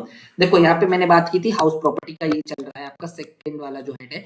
तो हाउस प्रॉपर्टी में सबसे पहले आपका ग्रॉस एनुअल वैल्यू जैसे हमने निकाला था, फिर आपका जो म्युनिसिपल टैक्स होते हैं उनको लेस करते हो आप, फिर आपकी नेट एनुअल वैल्यू आती, फिर आपकी डिडक्शन यहाँ पे सेक्शन 24 पे मिलते हैं। सैलरी पे डिडक्शन कौन से थे, सेक्शन 18 पे थे। देखो चीजों को याद रखना है आपको, धीमे धीमे ऐसे धीमे धीमे चीजें याद रहेंगी। सेक्शन 18 की बात करेंगे तो वो आपकी सैलरी की बात करते हैं डिडक्शन की, यहाँ पे आपके जो डिडक्शन होते हैं वो आपके हाउस प्रॉपर्टी की बात होती है। यहाँ पे स्टैंडर्ड डिडक्शन हो सकते हैं, इंटरेस्ट ऑन बारोड कैपिटल हो सकता है, यहाँ पे आपका इनकम फ्रॉम हाउस प्रॉपर्टी इसके बाद आ जाएगा। तो अब इन्होंने एग्जेम्पशन की बात की गई है, तो क्या किस पे एग्जेम्पशंस आपके अलाउड नहीं होते हैं, तो अगर आपके पास मोर देन 2 रेसिडेंशियल हाउस हैं तो वहां पे एग्जेम्पशंस अलाउड नहीं होंगे। और एक चीज और ध्यान रखना कि अगर कोई बंदा अपने खुद के लिए 2 घर यूज कर रहा है तो वहां पे उसको टैक्स नहीं देना पड़ेगा। अगर वो 2 घर से ज्यादा खुद के लिए यूज कर रहा है तो वो वहां पे माना जाएगा कि वो लेट आउट है, मतलब कहीं ना कहीं उसने रेंट पे दिया है, उस पे उसको टैक्स पे करना पड़ेगा। पहले ये 1 था, अब अभी नेक्स्ट जो अमेंडमेंट हुआ है उसमें ये 2 हुआ है, ठीक है। नेक्स्ट क्वेश्चन पे चलते हैं। हाँ, कैश गिफ्ट, ये आपका अदर सोर्स है, इनकम फ्रॉम अदर सोर्स की बात हो रही है यहाँ पे, ठीक है। Cash gift receive from non relative in regarding as income but exempted amount in per annum, ठीक है। तो आपका एग्जेम्प्टेड अमाउंट जो होता है वो 50,000 तक होता है। अगर आपको नॉन रिलेटिव से 50,000 तक के गिफ्ट मिले हैं तो एग्जेम्प्टेड होंगे, लेकिन अगर सॉरी ये नहीं होगा, अगर वो आपके 50,000 से ज्यादा है तो फिर वो टैक्सेबल होंगे। और अगर रिलेटिव से मिले, ठीक है, अगर आपके रिलेटिव से मिले हैं, ठीक है, आपके अगर मैरिज में मिले हैं, ठीक है, अगर मैरिज में मिले हैं, आपको किसी लोकल अथॉरिटी ने दिए हैं, ठीक है, या विल वगैरह में हैं, तो ये जो होते हैं पूरे एग्जेम्प्टेड होते हैं, पूरे एग्जेम्प्टेड होते हैं, ठीक है। अब एक क्वेश्चन है, जरा आप लोग आंसर कीजिएगा कि देखो मैरिज एनिवर्सरी में, ठीक है, मैरिज एनिवर्सरी में पर्टिकुलर एक बंदे को 80,000 का गिफ्ट मिला है, तो वो टैक्सेबल होगा या नहीं होगा, एग्जेम्प्टेड होगा नहीं होगा, ठीक है, क्योंकि देखो नॉन रिलेटिव से मिलेगा 50,000 तक एग्जेम्प्टेड है, ठीक है। फिर इसके बाद रिलेटिव से मिलेगा, आपका भाई बहन या आपके जो वाइफ है, ठीक है, या हस्बैंड है उससे मिला, या आपके मैरिज में मिला, मैरिज में किसी से भी मिले, मैरिज में आपके रिलेटिव नॉन रिलेटिव से फर्क नहीं पड़ता है, मैरिज में मिला या आपकी कोई लोकल अथॉरिटी या विल से मिला है, तो फिर वो आपका पूरा एग्जेम्प्टेड होता है, पूरा एग्जेम्प्टेड होता है, ठीक है। तो ये मैंने जो क्वेश्चन पूछा मैरिज एनिवर्सरी में मिला है, ठीक है, मैरिज एनिवर्सरी में 80,000 का आपको गिफ्ट मिला है, तो वो आपका ये बताओ मैरिज एनिवर्सरी में मिला किससे, फ्रेंड से मिला है, ठीक है, ये भी बता देते हैं, फ्रेंड से मिला है, क्योंकि चीजें क्लियर कर दे, फ्रेंड से मिला तो वो क्या एग्जेम्प्टेड होगा कि उस पर टैक्स पे करना पड़ेगा, बताना, ठीक है। Under the income tax act 1961 depreciation on machinery is charge on, देखो जब हम बात करते हैं इनकम टैक्स की तो वहां पे written down value method use होता है, written down value method use होता है। ये क्या होते हैं, जितने भी आपके डेप्रिसिएशन के मेथड होते हैं, मैंने एक आपको वीडियो प्रोवाइड किया है अकाउंट्स का एमसीक्यू का, उनको बहुत अच्छे से डिस्कस किया है, वो जाके आप देख सकते हो सिंपल। तो यहाँ पे रिटन डाउन मेथड की बात करते हैं। नेक्स्ट पे चलते हैं, विच of the following is an indirect tax. देखो इनडायरेक्ट टैक्स के बारे में बात की गई, इससे पहले मैंने एक वीडियो प्रोवाइड किया है आपको लीगल एस्पेक्ट ऑफ बिजनेस का, जिसमें इनडायरेक्ट टैक्स और जीएसटी के बारे में बहुत अच्छे से बात की गई है। कॉर्पोरेट टैक्स जो होता है वो आपका डायरेक्ट टैक्स होता है, आपको अच्छे से पता होगा, कॉर्पोरेट टैक्स जो होता है आपका डायरेक्ट टैक्स होता है, ठीक है। फिर आपका जो वेल्थ टैक्स होता है ये भी डायरेक्ट टैक्स होता है, कैपिटल गेन भी डायरेक्ट टैक्स होता है, जो आपका एक्साइज टैक्स होता है ये आपका इनडायरेक्ट टैक्स होता है, ठीक है। ये आपके डायरेक्ट टैक्स के बारे में भी मैंने बोला, सारा बताया आपको, ये इनडायरेक्ट टैक्स के बारे में बताया। देखो एक्साइज ड्यूटी आपका इधर आ गया, यहाँ पे income tax, corporate tax, capital gain tax, profession tax, property tax, road tax, stamp tax, ठीक है। यहाँ पे आपका GST, value added custom duty, security transaction, dividend distribution tax, sales tax, ये आपके इनडायरेक्ट टैक्स हो जाते हैं, ठीक है। ये आपके सब मैंने आपको अच्छे से लिख दिए हैं, अच्छा इंपॉर्टेंट चीजें। हाँ, the income from the sale of machinery used in business is treated as, देखो ऑलरेडी मैं आपको बता चुका हूं, ये ब्लॉक ऑफ एसेट की बात हो गई ना, यहाँ पे आप मशीनरी यूज कर रहे थे, ब्लॉक ऑफ एसेट, आपको एक्ट के बारे में जो एक्ट था, जो सेक्शन था वो भी मैंने बताया था, ब्लॉक ऑफ एसेट की बात होगी तो वो हमेशा आपका किस में जाएगा, जिस पे डेप्रिसिएशन चार्ज हो रहा होगा वो आपका शॉर्ट टर्म कैपिटल गेन पे जाएगा, शॉर्ट टर्म कैपिटल गेन पे जाएगा, वो हमेशा आपका किस पे जाएगा, शॉर्ट टर्म कैपिटल गेन पे जाएगा।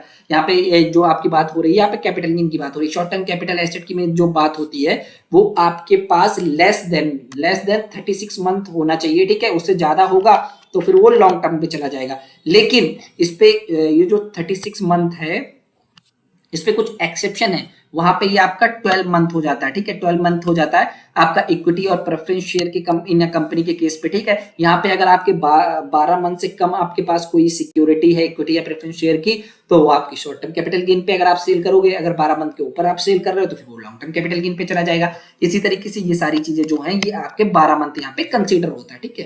नेक्स्ट क्वेश्चन पे चलते हैं। हाँ, a long term capital asset means a capital asset held by the SSC for more than, ये ऑलरेडी देखो यहाँ पे कुछ लोग 12 मंथ भी लगाएंगे क्योंकि मैंने उनको बताया कुछ केस में 12 मंथ होता है, लेकिन जो ज्यादा एक्यूरेट आंसर है, हमेशा एनटीए आपसे क्या देखता है, एक्यूरेट आंसर, आपको कंफ्यूज करने की कोशिश करता है, तो आपको कंफ्यूज नहीं होना है कि हमेशा देखोगे कि आपका जो लॉन्ग टर्म कैपिटल एसेट है, कैपिटल एसेट में उसका मतलब होता है कि 36 मंथ या इसके बाद आप ट्रांसफर करोगे, ठीक है। अगर इससे पहले ट्रांसफर कर रहे हो तो फिर वो शॉर्ट टर्म कैपिटल गेन हो जाएगा, ठीक है, केस आ जाएगा। ये आपका जब हम बात करेंगे कंप्यूटेशन ऑफ कैपिटल गेन की, तो इस तरीके से आपका कैपिटल गेन निकलता है, cost of acquisition, cost of improvement, ठीक है। ये आपका शॉर्ट टर्म कैपिटल गेन की बात हो रही थी, फिर आपका यहाँ पे शॉर्ट टर्म कैपिटल गेन निकल जाएगा, फिर आपका लॉन्ग टर्म कैपिटल गेन की बात आएगी। लॉन्ग टर्म कैपिटल गेन में हम इंडेक्सिंग करते हैं, ठीक है, इंडेक्सिंग करते हैं। ये क्या चीज होती है आप इसे बताइएगा, बहुत सारे लोग इंडेक्सिंग क्यों करते हैं भाई लॉन्ग टर्म कैपिटल गेन में, थोड़ा सा मैं आपको एक हिंट दिए दे रहा हूं, ये कहीं ना कहीं आपका परचेजिंग पावर से रिलेटेड होता है,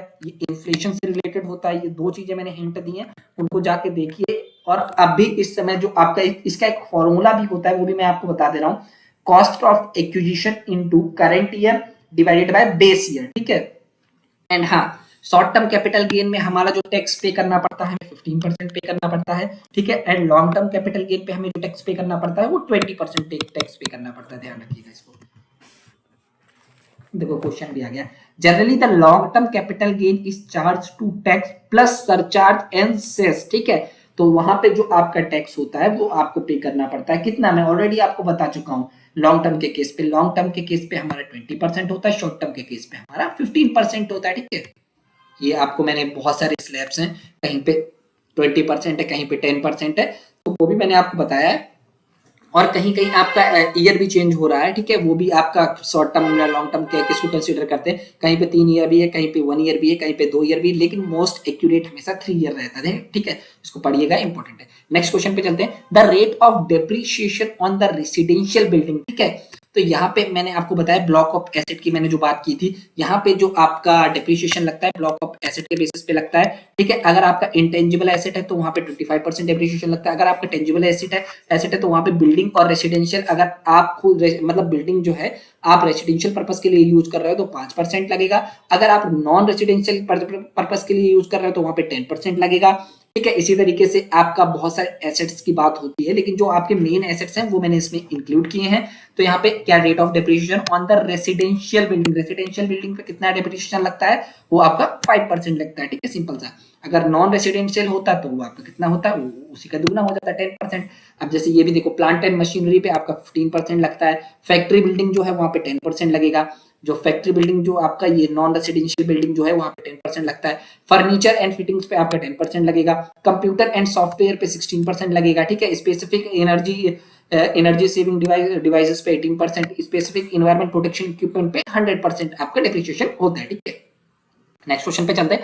income from other source is known as, ठीक है? ये आपके देखो, इनकम फ्रॉम अदर सोर्स जो आपके रेसिडुअल हेड होता है, जो आपके 4 हेड होते हैं। सबसे पहले आपका सैलरी, फिर इसके बाद बिजनेस पीजीबीपी की बात होती है, फिर कैपिटल गेन की बात होती है, फिर आपका जो लास्ट वाला जो हेड होता है, ठीक है? जो लास्ट वाला हेड होता है आपका, वो आपका होता है आपका इनकम फ्रॉम अदर सोर्स, जो आपके किसी में नहीं आते, जो आपके जो शुरुआत के हेड है उन पे जो चीजें नहीं आती हैं वो आपके इंक्लूड होती हैं इनकम फ्रॉम अदर हेड पे। इसीलिए आपको बोलते, इसको आप बोलते हो रिसिडुअल जो चीजें बची होंगी वो सब इसी में आ जाएंगी, ठीक है?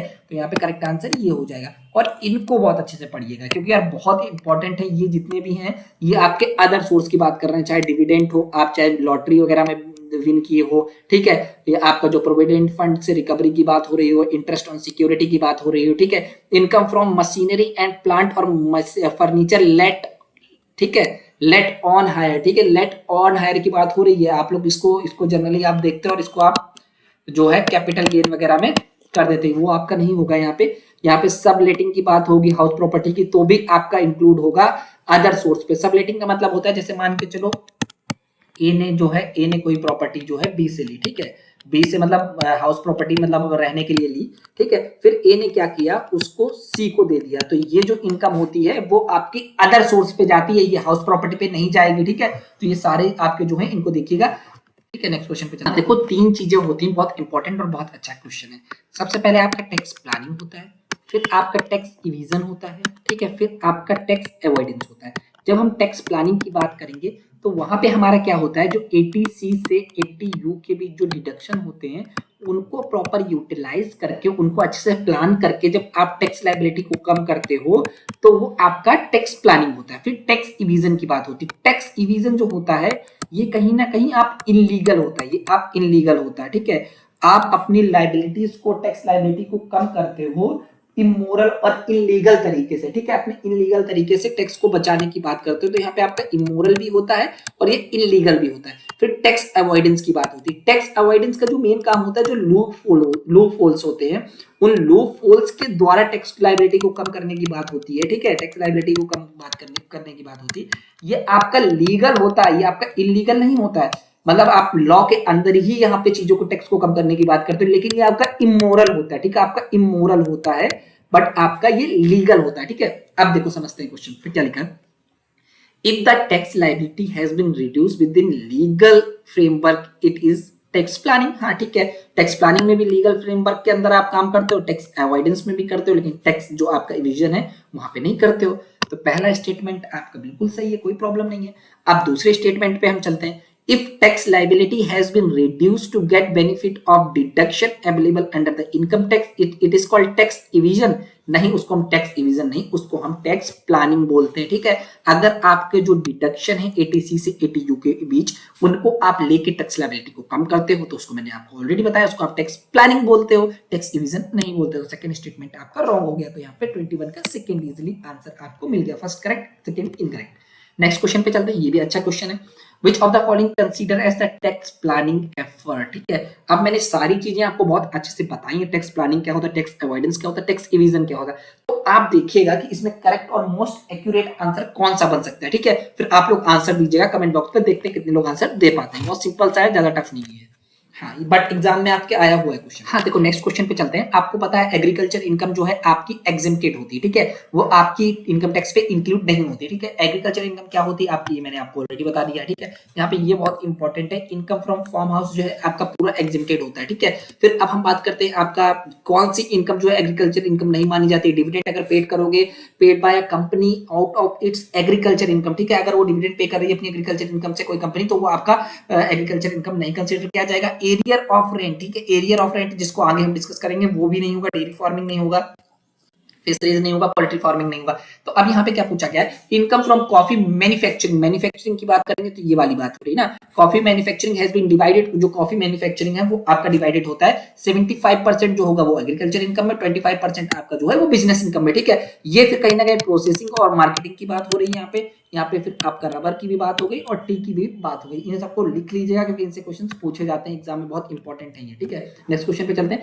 Gratuity received by government employee is fully, जो आपका ग्रेचुइटी रिसीव्ड, ऑलरेडी हम इस पे डिस्कशन कर चुके हैं। जो ग्रेचुइटी रिसीव्ड होती है वो गवर्नमेंट एम्प्लॉय के केस में आपकी फुल्ली एग्जेम्प्टेड होती है और 20 लाख होती है दूसरे केस पे, ठीक है, उसको भी हमने अच्छे से डिस्कस किया है। नेक्स्ट क्वेश्चन पे चलते हैं। Amount unutilised in capital gain account scheme for which exempted under section 54 shall be treated as long term capital gain if, ये बहुत सिंपल है, सिंपल सा क्वेश्चन है, इसके बारे में भी हम लोग डिस्कस कर चुके हैं। 3 year have expired from the date of transfer, simple सी बात है, ठीक है। तो आपका करेक्ट आंसर यहाँ से थर्ड वाला बन जाता है।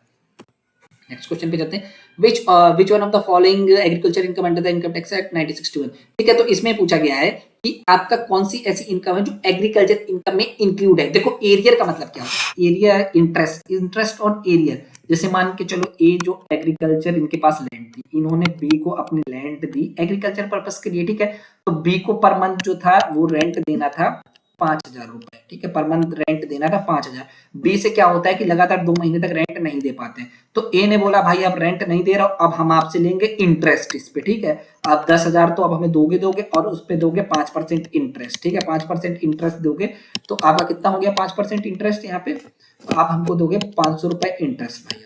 अब 500, ये जो इंटरेस्ट है, ये जो आप एरियर पे इंटरेस्ट रिसीव कर रहे हो, ये आपका एग्रीकल्चर इनकम में इंक्लूड नहीं होता। 10,000 तो इंक्लूड होगा लेकिन आपको मिलेगा 10,500, क्योंकि 500 रुपए आपका एरियर है इंटरेस्ट पे, ठीक है। इंटरेस्ट पे एरियर है तो वो आपका इंक्लूड नहीं होता, ठीक है, वो आपका एग्रीकल्चर इनकम पे इंक्लूड नहीं होता, ध्यान रखिएगा, ठीक है। तो अब इसमें क्या पूछा गया, कौन एग्रीकल्चर इनकम में इंक्लूड हो रहा है, तो ये तो इंक्लूड नहीं हो रहा है, ठीक है। दूसरा देखो, interest receive by a money lender in form of agriculture product, ये भी इंक्लूड नहीं होगा। तीसरा देखो भाई 26 का, income from sales of tree और forest which are spontaneous growth and in relation with forestry operation and performed, ये भी नहीं होगा, ठीक है। Interest on capital receive by partner from the firm engage in agriculture operations, ये आपका include होगा, ठीक है। देखो इधर आप पढ़ोगे कि एग्रीकल्चर इनकम में कौन कौन से इंक्लूड होते हैं। Sale of a replanted tree include होगा, growing flowers and creepers include होगा, share of profit of partner from the firm engaging in agriculture operation, जो कि आपका ये दिया था, तो यहाँ पे ये इंक्लूड होगा। इन सबको पढ़ के जाना इंपॉर्टेंट है, एग्रीकल्चर से 1-2 क्वेश्चन पक्का पूछे जाने वाले हैं एग्रीकल्चर इनकम से, ठीक है।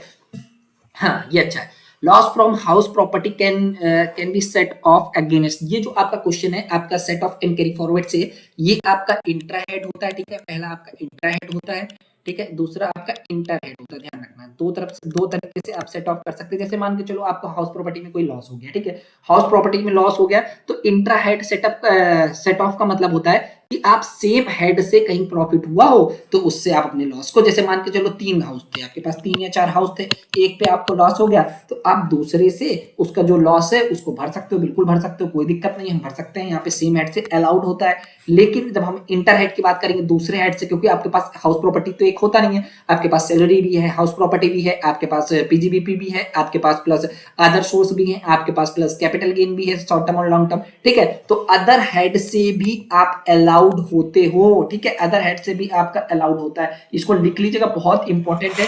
लेकिन मैक्सिमम जो होगा वो आपका 2 लाख होगा, ध्यान रखना, मैक्सिमम जो होगा वो आपका 2 लाख तक ही भर सकते हो। दूसरे अगर आप 2 लाख तक का लॉस है तो आप दूसरे हेड से जो प्रॉफिट है उसको लॉस, उसको पर्टिकुलर लेके उसको सेट ऑफ कर दोगे। लेकिन अगर आप इसको कैरी फॉरवर्ड करना चाहोगे तो वो आपका 8 असेसमेंट ईयर तक कैरी फॉरवर्ड हो सकता है, ठीक है, ये चीज लिख लीजिएगा, इंपॉर्टेंट है।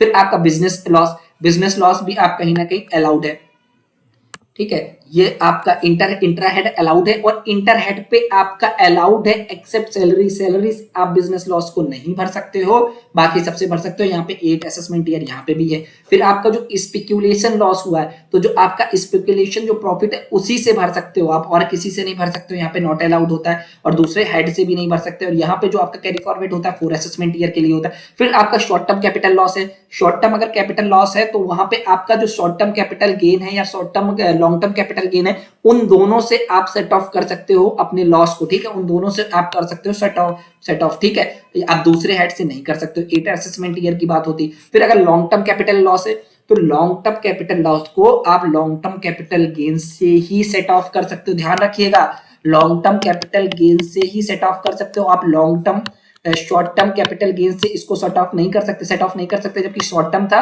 तो वहां पे लॉन्ग टर्म और शॉर्ट टर्म दोनों से हम अपने जो लॉस है उसको सेट ऑफ कर सकते थे। लेकिन लॉन्ग टर्म के केस पे सिर्फ लॉन्ग टर्म गेन से ही करोगे आप, ठीक है, यहाँ पे अलाउ नहीं होता है, नहीं अलाउ, ठीक है, 8 असेसमेंट ईयर के लिए जाता है। फिर आपका ये भी सिंपल है, इसको पढ़िएगा।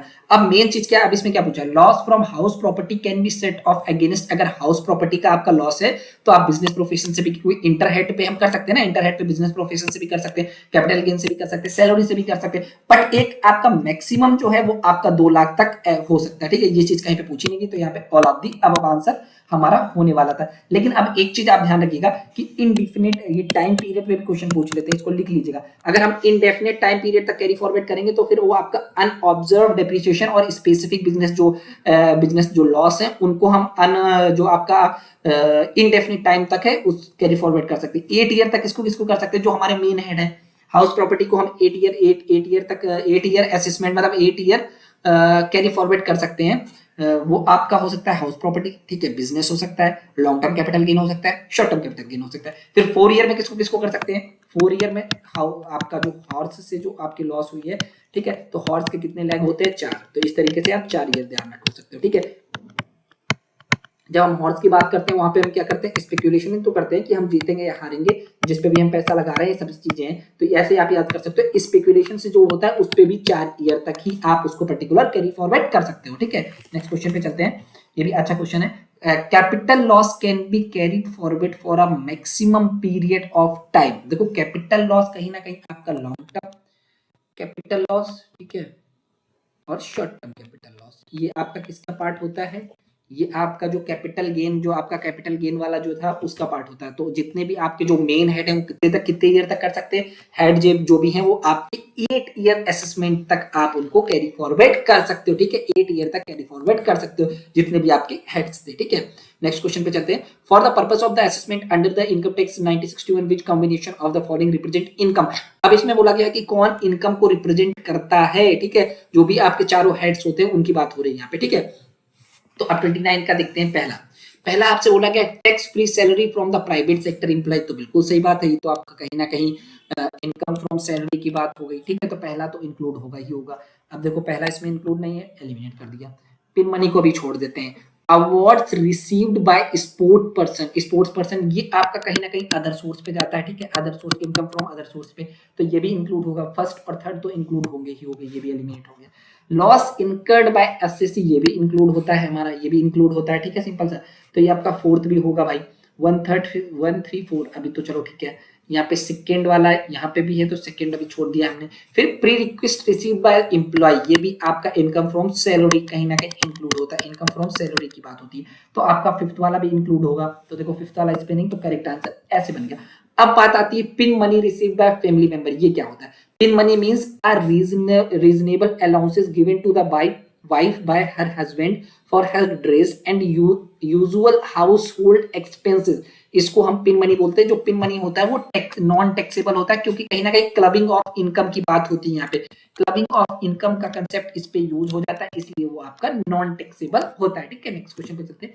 हाँ, ये बहुत इंपॉर्टेंट है, यहाँ से डिडक्शन स्टार्ट हो गया और डिडक्शन बहुत इंपॉर्टेंट है भाई, इनको बहुत अच्छे से पढ़ना। मैं आपको एक थोड़ा सा एक ट्रिक विक बता देता हूँ, छोटी छोटी सी चीजें हैं वो याद रखिएगा। सी तो याद रहेगा ना, 80C पे आपका जो है कुछ इन्वेस्टमेंट और एक्सपेंसेस आ जाते हैं। ठीक है, ये केस भी मैंने बता दिया, नॉन एनआरआई नॉन रेसिडेंट के केस पे एनओआर, ठीक है, और रेसिडेंट, नॉन ऑर्डिनरी रेसिडेंट और रेसिडेंट कौन किस पे मतलब एप्लीकेबल होता है वो पढ़ लीजिएगा, वो आपके लिए इंपॉर्टेंट है। बाकी हम इनको याद करने का थोड़ा सा तरीका बताते हैं आपको। सी पे तो सिंपल सा है, 1.5 लाख तक का आपका मिलता है डिडक्शन, और जिसपे आपका प्रीमियम ऑफ एलआईसी इंडिविजुअल और एचयूएफ के लिए मिलता है, ध्यान रखिएगा, हिंदू अनडिवाइड फैमिली और इंडिविजुअल के लिए मिलता है, जिसपे आपका पब्लिक और रिकॉग्नाइज्ड प्रोविडेंट फंड की बात होती है। ठीक है, अनरिकॉग्नाइज्ड प्रोविडेंट फंड पे आपको डिडक्शन नहीं मिलते हैं। आपका सुकन्या समृद्धि अकाउंट है तो वहां पे मिलता है। ठीक है, ये जितने भी हैं इनको लिखिए मत, इनको लिखिए मत, मैं लास्ट में एक बहुत बढ़िया आपको पूरा प्रॉपर दूंगा कि कितना अमाउंट मिलता है, किसके लिए एप्लीकेबल है, किसके लिए एप्लीकेबल नहीं, जितने भी हैं उन सबको लास्ट में एक बहुत इंपॉर्टेंट होगा,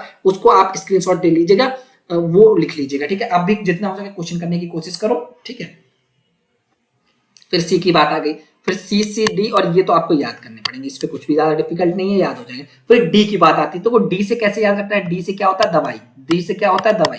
तो दवाई के लिए जो आपका होता है मेडिकल इंश्योरेंस होता है। ठीक है, मेडिकल इंश्योरेंस ही तो कराएंगे ना दवाई के लिए, हम मेडिकल इंश्योरेंस ही तो कराएंगे डी के लिए। ठीक है, फिर इसके बाद डीडी जो होता है डिपेंडेंट डिसेबिलिटी, डिपेंडेंट डिसेबिलिटी, आपका कोई डिपेंडेंट डिसेबल हो जाता है उसके लिए आपको डिडक्शन मिलते हैं। नॉर्मल जो है 75,000 मिलता है नॉर्मल केस के लिए, अगर कुछ सीरियस डिजीज है तो वहां पे 1,25,000 मिलता है। ठीक है, फिर डीडीबी की बात आती है, डीडीबी की बात आती है, तो फिर बी का मतलब होता है बीमार, बी का मतलब बीमार, डीडी बीमार, बीमार में मतलब फिर अगर आपका स्पेसिफिक डिजीज है तो वहां पे 40,000 मिलेगा।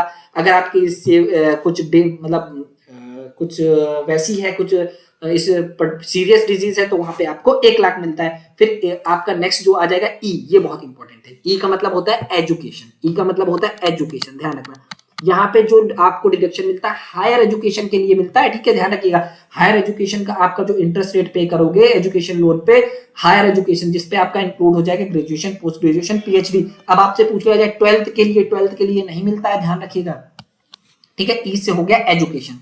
फिर अब ई भी एक होता है, ई में क्या होता है, वो भी इंटरेस्ट रेट से ही रिलेटेड होता है। एक चीज हमें बताना भूल गया, सी में क्या होता है कि आप अगर लोन ले रहे हो हाउस के लिए, ठीक है, आपने कोई परचेज किया हाउस, तो उसके प्रिंसिपल के लिए डिडक्शन मिलता है, उसके प्रिंसिपल के लिए डिडक्शन मिलता है। और ई में क्या मिलता है, ई में आपकी इंटरेस्ट, अगर उस पर आपको इंटरेस्ट भी देना है ना, हाउस लोन ले रहे हो तो उसके लिए ई पे आपको डिडक्शन मिलता है। जी का मतलब होता है आपका सिंपल सा गरीब, गरीब को हम क्या देते हैं डोनेशन, गरीब को हम क्या देते हैं डोनेशन। ठीक है, ऑर्गेनाइजेशंस के लिए बात होती है। जी भी, अब ये जो है इनको और आगे डिस्कस करेंगे। यू का मतलब आप ऐसे याद रख सकते हो उल्टा, यू का मतलब उल्टा, किसका उल्टा, आपका जो उल्टा होगा वो आपका होगा डीडी का, डिपेंडेंट डिसेबिलिटी के लिए मिलता है, यहाँ पे खुद की डिसेबिलिटी के लिए मिलता है, यहाँ पे खुद की डिसेबिलिटी के लिए मिलता है। ठीक है, अब ये इंपॉर्टेंट हुए। फिर आपका दो और होते हैं, ये भी बहुत इंपॉर्टेंट हैं, इनके बारे में भी पढ़िएगा, 18 TTA और 18 TTB। ठीक है, आपका जो TTA के लिए मिलता है वो 10,000 तक डिडक्शन मिलता है, ये आपका सीनियर सिटीजन नहीं होते हो। ठीक है,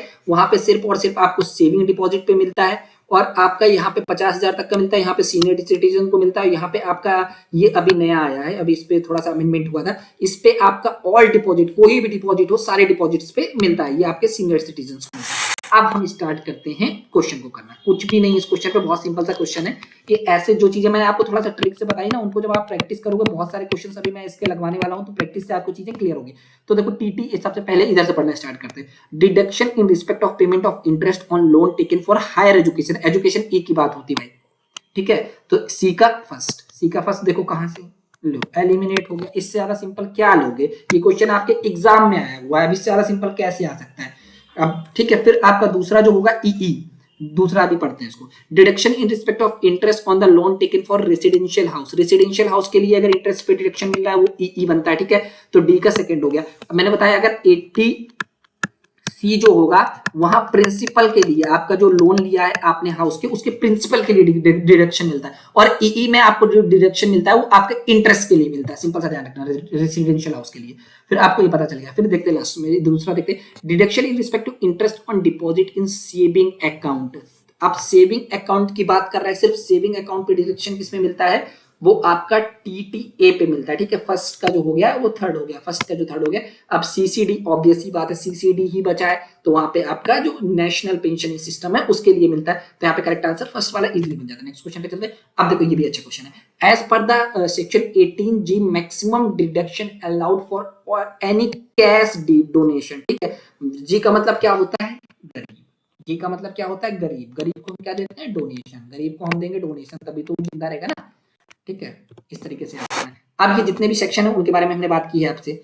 तो DDB के बारे में बात है, ई के बारे में बात है। ई के बारे में ऑलरेडी बात कर चुका हूँ, हायर एजुकेशन की बात होती है, ठीक है। और कितना मिल सकता है? 100% इंटरेस्ट का आपका डिडक्शन मिल सकता है। फिर आपका ई जो है आपके वो ये भी इंटरेस्ट की ही बात करता है, लेकिन जो आपका हाउस लोन है उसके लिए इंटरेस्ट की बात करता है, यहाँ पे 50,000 तक मिलता है, ठीक है। फिर ए की बात होगी, बी की बात होगी, फिर जी पे आते हैं। जी की हम जब बात करेंगे गरीब से ध्यान रखेंगे, जी को हम गरीब से ध्यान रखेंगे। तो यहाँ पे चैरिटेबल इंस्टीट्यूशन को हम डोनेशन देंगे तो वो आपका कहीं ना कहीं इंक्लूड होगा। 100% कुछ पे आपका बहुत सारी स्कीम्स है जहाँ पे 100% आपका डोनेशन पर्टिकुलर आपका डिडक्टेड होता है, कहीं पे आपका 15% डिडक्टेड होता है। अगर हम 100% की बात करेंगे तो वो आपका इंक्लूड हो जाएगा। जैसे मान के चलो PMNR जो स्कीम है उस पर अगर आप पर्टिकुलर डोनेशन दे रहे हो, या आप NCF जो है स्कीम है, या डिफेंस फंड पे इंश्योरेंस दे रहे हो, तो वो आपका 100% होगा। 15% कहाँ पे होगा? PM ड्रॉट रिटर्न ड्रॉप हो गया, राजीव गांधी हो गया, इन सब पे अगर आप डोनेट कर रहे हो तो वहां पे 15% होगा। लेकिन कैश पे अगर आप पे कर रहे हो तो फिर वहां पे आपका सिर्फ और सिर्फ 2,000 होगा, ठीक है। वहां पे 2,000 मैक्सिमम, यहाँ पे यही तो पूछा गया, तो यहाँ पे करेक्ट आंसर आपका सीधे आपका ये बन जाता, ठीक है। फिर आपका GG आएगा, ठीक है। फिर आपका GG आएगा। GG का मतलब आपका होता है घर घर। घर घर याद रखना, GG से क्या है? घर घर, ठीक है। तो यहाँ पे जो है आपका income tax deduction for house rent paid, ठीक है। हाउस रेंट पेड के लिए यहाँ पे आपका 60,000 मैक्सिमम, मतलब 60,000 पूरे ईयर की बात हो रही है। तो अब इसको आप कन्वर्ट कर लो पर्टिकुलर मंथ पे, तो आपका 5,000 हो जाएगा। 12 डिवाइडेड बाय 60, और यहाँ पे 25% ऑफ टोटल इनकम। ये सब जितने भी डिडक्शन है ये नए हैं, 2020-21 के हैं, और बहुत इंपॉर्टेंट है। इनको बहुत डिफिकल्टी से मैंने निकाला। लास्ट पे जितने भी डिडक्शन है, जितने भी इंपॉर्टेंट सेक्शन के डिडक्शन है, आपको वो दे देंगे, और उनका पर्टिकुलर किसके लिए एप्लीकेबल है वो भी बता देंगे। जैसे यहाँ पे इंडिविजुअल HUF के लिए, ये इंडिविजुअल के लिए, वो सारे आप लास्ट में नोट कर लीजिएगा। अभी क्वेश्चन करो जितना हो सके, ठीक है। फिर GGA और GGB सिंपल सा, इसको देख लीजिएगा, ठीक है। ये अभी आगे और डिस्कस करेंगे इसके बारे में, और समझ आएगा। ये आपका प्रॉपर मैंने लिख के भी दे दिया है, उसको भी आप देख सकते हो, कोई दिक्कत नहीं। हाँ, तो ये आपके कुछ आपके एग्जेम्पशंस हैं, इसमें एग्जेम्पशंस हैं बहुत इंपॉर्टेंट। इस टाइप के क्वेश्चन पे सबसे पहले A, B, C और D लिखना है अपन को, ठीक है। अब इसको लिखने के बाद हमें क्या करना है? सबसे पहले देखो, हमने रेसिडेंशियल स्टेटस के बारे में देखा ना। रेसिडेंशियल स्टेटस के बारे में मैंने आपको कौन सा सेक्शन बताया था? रेसिडेंशियल स्टेटस का सेक्शन कौन था? सेक्शन 6 था, ठीक है। तो 34 32 का A का जो हो जाएगा वो तो भाई देखो थर्ड हो गया, ठीक है। A का जो हो गया वो थर्ड हो गया। तो आपने ये एलिमिनेट कर लिया, ये एलिमिनेट कर लिया। एग्जाम में आया वो क्वेश्चन है, बताओ, एक बार में हो गया, कोई दिक्कत नहीं। एग्रीकल्चर इनकम में जो आपका है वो आपको एग्जेम्पशन मिलता है सेक्शन 10 फर्स्ट पे, ठीक है। 10 फर्स्ट पे, ठीक है। फिर आपका जो नेक्स्ट हो जाएगा हाउस रेंट अलाउंसेस पे, आपका 10 13 पे, 10 13 A पे मिलता है, जो कि आपका हो जाएगा C का फर्स्ट। फिर आपका जो ग्रेचुटी है इसके बारे में ऑलरेडी अभी हमने डिस्कशन किया है, आपका 5 ईयर तक होना चाहिए, आपका पूरा एग्जेम्पशन होता है। और कहीं कहीं आपका अगर उस आप जो एक्ट है उसे कवर नहीं हो रहा तो 20 लाख तक आपको एग्जेम्पशन मिलता है, ठीक है। अगर प्राइवेट इंप्लॉय है, गवर्नमेंट इंप्लॉय है, या आपका लोकल अथॉरिटी का है, तो वो उस पर तो आपको 100% मिलता है। तो यहाँ पे सेकेंड वाला हो जाता है। अब कुछ इंपॉर्टेंट जो आपके एग्जेम्पशन हैं उनकी मैंने लिस्ट दी है। ये मतलब पर्टिकुलर आपके इंक्लूड ही नहीं होता, और उनके सेक्शन भी दिए हैं, इनको अच्छे से पढ़िएगा, इंपॉर्टेंट है एग्जाम के लिए, क्योंकि यहाँ पे पूछा जाता है, ठीक है। नेक्स्ट क्वेश्चन पे चलते हैं। हाँ, इन the income tax act is a certificate which an employer gives to employee. It certified the amount of tax deducted by the employer for the salary of the employee. Simple सा concept है ये। आपका जो form 60 होता है, form 60 होता है, इसके बारे में और भी हम डिस्कशन करेंगे। तो देखो होता क्या है, TDS का सिंपल सा मतलब होता है कि आपको जो टैक्स है वो आपका जो एम्प्लॉयर है वो डायरेक्ट आपको आपके जो सैलरी एम्प्लॉय यहाँ पे है उसकी सैलरी से डायरेक्ट काट के गवर्नमेंट को दे देगा, जिससे आपका जो टैक्स एविएशन के जो केसेस हैं वो थोड़ा से कम हो सके, ठीक है। इलीगल ये जो चीजें होती हैं वो चीजें कम हो सके, ठीक है। तो यहाँ पे ये गवर्नमेंट को देगा। तो ये जो सर्टिफिकेट देगा एम्प्लॉयर एम्प्लॉय को, उसको आप बोलते हो फॉर्म 16। बहुत सुना होगा, उसको आप बोलते हो फॉर्म 16। इनके बारे में और भी अभी एक दो क्वेश्चन देखने को मिलेंगे, बहुत इंपॉर्टेंट है। In the income tax form 16 is certified which is employer gives to his employee. Employer देगा अपने एम्प्लॉय को, it certified the amount of tax deducted by the employer for the salary of the employ.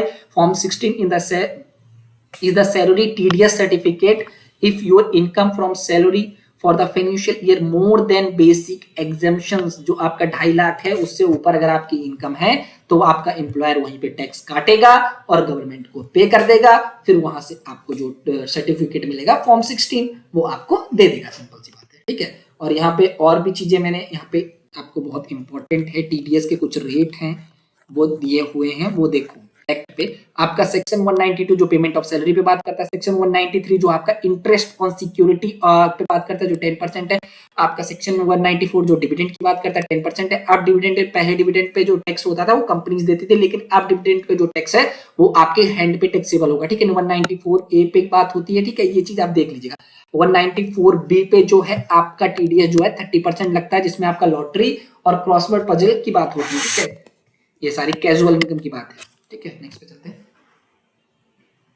हाँ देखो, Aiden rule जो है 1953 पे, ये आपका रिलेटेड है डबल टैक्सेशन रिलीफ से। ये आपका एडन एक कंट्री है, तो वहां के लोग और इंडिया के लोग जब आप मतलब कई होता क्या है कि आप इंडिया पे भी टैक्स दे रहे हो, किसी दूसरे पे भी कंट्री पे टैक्स दे रहे हो, तो ये जो आपका रिलेटेड था डबल टैक्सेशन रिलीफ से रिलेटेड था। इसके बारे में सारी चीजें मैंने आपको लिखी हुई हैं, आप पढ़िए, नहीं तो मैं अगर मैं बताऊंगा तो चीजें बहुत बड़ी हो जाएंगी, ठीक है। चीजों को समझने की कोशिश करते हैं। हाँ, ये क्वेश्चन इंपॉर्टेंट है, व्हाट इज हवाला। हवाला बहुत सिंपल सा कंसेप्ट है, मैंने ये आपको पूरा कंसेप्ट भी दिया है। अब आप बताइएगा, ये टैक्स एविजन है, legal trading in stock exchange तो हो ही नहीं सकता है, बैंक रॉबरी है, ठीक है, या इनलीगल ट्रांजैक्शन, बैंक रॉबरी भी नहीं हो सकता है, illegal transaction of foreign exchange है। इन दोनों में से देखना कहीं ना कहीं आप कंफ्यूज हो गए। इसका आंसर देखते हैं कितने लोग सही दे पाते हैं, ठीक है। नेक्स्ट क्वेश्चन पे चलते हैं। हाँ, which two of the following correct about TDS certificate. फिर देखो टीडीएस की बात आ गई, टैक्स डिडक्टेबल एट सोर्स, ठीक है। अब टीडीएस के मैंने आपको बताया tax deductible at source, it was introduced to collect tax at the source from where the individual income is generated. The government uses TDS as a tool to collect tax in order to minimize tax evasion.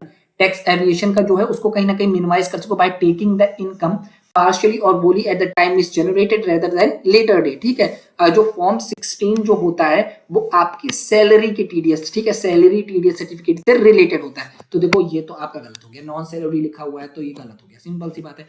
तो ये आपका salary से related होता है। फिर आपका form 16A जो है, ये आपका form 16 is also a TDS certificate while from the form 16 is only salary income. 16A applicable from TDS on income other than salary. आपका अदर देन सैलरी, 16A आपका सैलरी के लिए बात कर रहा है तो ये आपका गलत हो गया, यहाँ पे अदर देन सैलरी होना चाहिए। फिर 16B की बात करते हैं। 16B जो है आपका tax deducted at source, verify the volume of tax deducted at source when making the property purchase. यहाँ पे कहीं ना कहीं सेल ऑफ प्रॉपर्टी की बात हो रही थी। देखो इसमें सिंपल सा बोला गया था कौन से दो सही है, which of the two of the following are correct. तो देखो दो गलत हो गए तो ये दोनों सही होंगे, ऑब्वियस सी बात है, सिंपल सा आंसर हो जाता है सी और डी, कुछ करना नहीं था, ये भी एग्जाम में आया है। जो रेंट का है वो आपका 16C है, आप अगर सेल ऑफ प्रॉपर्टी कर रहे हो तो वो आपका 16B है, सिंपल सा। देखो एक सैलरी, देखो ऐसे याद करना है, फॉर्म 16 सैलरी आपको मिल रही है, ठीक है, सैलरी के लिए।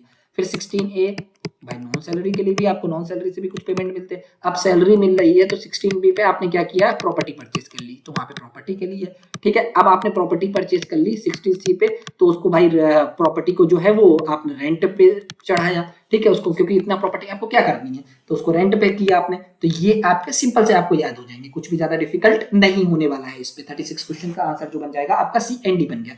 नेक्स्ट क्वेश्चन पे चलते हैं। हाँ, ये भी अच्छा है। अब यहाँ पे क्या बोला गया है कि कौन सा है आपका जो एनुअली आपको भरना होता है, कौन क्वार्टरली होता है, कौन हाफ ईयरली होता है, कौन मंथली होता है, ठीक है। विच टू, इसमें भी यही चीज बोली गई है, which two of the following correct about the due date of issue of TDS certificate. Due date की बात की गई है यहाँ पे, ठीक है। तो TDS सर्टिफिकेट के बारे में ऑलरेडी हम डिस्कस कर चुके हैं। 16 जो है आपका सैलरी के लिए है, 16A जो है नॉन सैलरी के लिए है, 16B हमने भैया साहब हमने अपनी प्रॉपर्टी परचेज की, 16C जो है हमने प्रॉपर्टी पे रेंट लिया, सिंपल सा है, ठीक है। इसको याद करने का तरीका है ये, ठीक है। TDS सर्टिफिकेट ये सिंपल है। फिर आपका TDS 16 जो है आपका सैलरी पेमेंट के लिए होता है, ये आपका ईयरली होता है, ठीक है। 16 जो होता है वो आपका ईयरली होता है, ठीक है। तो 16 जो होगा वो आपका ईयरली होगा। तो यहाँ पे आपको पता चल गया कि ए तो जो है वो आपका सही हो जाएगा, क्योंकि एनुअली की बात कर रहे हैं, ईयरली और एनुअली, और 31 मई को आपको भरना होता है। फिर आपका 16 ए जो है नॉन सैलरी पेमेंट के लिए, वो आपका क्वार्टरली होता है। 16 ए जो है वो आपका क्वार्टरली होता है, तो यहाँ पे भी ठीक है। तो यही तो सही हो गया, दो पूछे कौन से सही है। फिर आपका 16 बी जो है वो सारे ट्रांजेक्शन पे होता है, सारे ट्रांजेक्शन पे होता है 16 बी, ठीक है। अगर आप प्रॉपर्टी सेल कर रहे हो तो अब ऐसा तो है नहीं कि आपसे एनुअली या ईयरली लेंगे, जाकर जैसे ही आप प्रॉपर्टी सेल करोगे आपसे हम टीडीएस ले लेंगे, ठीक है। तो यहाँ पे ये रॉन्ग हो जाता है। फिर आपका जो टीडीएस ऑन रेंट है, रेंट भी आपका एवरी ट्रांजेक्शन होता है, तो ये भी आपका रॉन्ग हो जाता है। तो सबसे पहले देखो ईयरली, फिर हाफ ईयरली, फिर नहीं सॉरी, फिर ये पहले ईयरली, फिर आपका क्वार्टरली, फिर आपका एवरी ट्रांजेक्शन। ऐसे आप चीजों को याद कर सकते हो। और ड्यू डेट के बारे में भी मैंने बताया, तो यहाँ पे जो करेक्ट आंसर बन जाता है 37 का, वो हमारा बन जाता है A and B. Where is A and B? ये, ठीक है, थर्ड वाला। नेक्स्ट क्वेश्चन पे चलते हैं। हाँ देखो, ये भी अच्छा क्वेश्चन और इंपॉर्टेंट क्वेश्चन है। ये देखो आ गया फिर से वही क्वेश्चन। अब देखो सबसे पहले ये आपको याद करके जाना है, ये चीज तो आपको याद करके जाना है, और यहाँ पे स्टैंडर्ड रहेगा, ठीक है, यहाँ पे स्टैंडर्ड रहेगा। तो इन्होंने क्या पूछा है? एनुअल वैल्यू ऑफ हाउस, ठीक है, एनुअल वैल्यू ऑफ हाउस पूछा है इन्होंने। सिंपल सा कंसेप्ट है, कोई ज्यादा टफ नहीं है। हाँ, तो सबसे पहले फेयर रेंट की बात करते हैं। तो फेयर रेंट कितना है हमारा? 1,80,000। एग्जाम में आया हुआ क्वेश्चन है, 1,80,000। स्टेट म्युनिसिपल वैल्यू कितनी है? 1,50,000, ठीक है, कोई दिक्कत नहीं। 1 2 3 4, अब 1,50,000, इन दोनों में हायर कौन सा है? 1,80,000 हायर, ठीक है। फिर स्टैंडर्ड, जो आपका स्टैंडर्ड सेट किए जाते हैं वो कितना है? 1,60,000। तो भाई स्टैंडर्ड से ज्यादा नहीं होना चाहिए, जो आए उससे कम होना चाहिए, तो फिर हम स्टैंडर्ड को लेंगे 1,60,000। तो आपका जो एक्सेप्टेड बन गया रेंट वो 1,60,000। एक्चुअल आप कितना पे कर रहे हो? 20,000 पर मंथ पे कर रहे हो, ठीक है, पर मंथ पे कर रहे हो। तो इसको आप एनुअली फाइंड कर लोगे। 1 2 3, 12 से डिवाइड कर लोगे तो 2,40,000 आ जाएगा, ठीक है। 1 2 3 4। अब आपका जो इन दोनों में हायर होगा वो आता है, तो यहाँ पे 2,40,000। 1 2 3 4, 2,40,000 आ गया। अब आपका, आपको पता है जो वैल्यू आ गई ग्रॉस एनुअल वैल्यू जो आ गई 2,40,000 आ गई, ठीक है। इसको आपको सॉल्व भी करके दिखाता हूँ। फिर 2,40,000 जो आपकी वैल्यू आ गई ग्रॉस एनुअल, फिर इसमें से जब आप माइनस कर दोगे अनरिलीज्ड रेंट जो कि आपका 40,000 है, ठीक है, जो आपका म्युनिसिपल टैक्स है उसको माइनस कर दोगे, तो वो आपकी जो एनुअल वैल्यू है हाउस की वो आ जाएगी 1,70,000 इजीली। तो करेक्ट आंसर यहाँ से सी वाला बन जाता, कुछ भी नहीं था। के लिए हमें सबसे पहले क्या करना है? सब चीजें हमने अच्छे से पढ़ ली, ए बी सी और डी, सिंपल सा, कुछ भी नहीं है। Deduction in respect to rent paid, जब रेंट पेड की बात हो रही, घर घर की बात हो रही ना, घर, जी जी, ठीक है। तो यहाँ पे बी का फर्स्ट हो गया भाई, बी का फर्स्ट आप एलिमिनेट करो, आपने एलिमिनेट कर लिया ये। फिर बात हो रही deduction in respect to contribution given by company to political party, जब कंपनी पैसा दे रही है तो फिर बी से याद रहेगा ना, 18GGB की जब हम बात कर रहे हैं तो वहां पे कंपनी पैसा देगी, बी गवर्नमेंट और बिजनेस, ठीक है। डी का सेकेंड, लो आ गया आंसर। दो अगर पता होते तो इन क्वेश्चंस में क्या है, अगर 2 या 3 ऑप्शन अगर अच्छे से पता है, एक नहीं भी पता है, तब भी काम हो जाता है। अब जैसे मान के चलो नेक्स्ट पे चलते हैं। Deduction in respect to contribution given by any person to political party, जब पर्सन की बात कर रहे हैं तो भैया हमारे साथ तो करप्शन होता ही है, हम लोगों का चूतिया कटता ही है, ठीक है, सी से याद रखना। फिर आपका ए का थर्ड, ठीक है। अब आपका जो रिमेन बचा ऑब्वियस सी बात है फोर्थ हो जाएगा। जो आपका GGA है वहां पे साइंटिफिक या आपका पर्टिकुलर रूरल के लिए जो रिसर्च है वहां की बात है, तो यहाँ पे करेक्ट आंसर फर्स्ट हो जाता है। नेक्स्ट पे चलते हैं।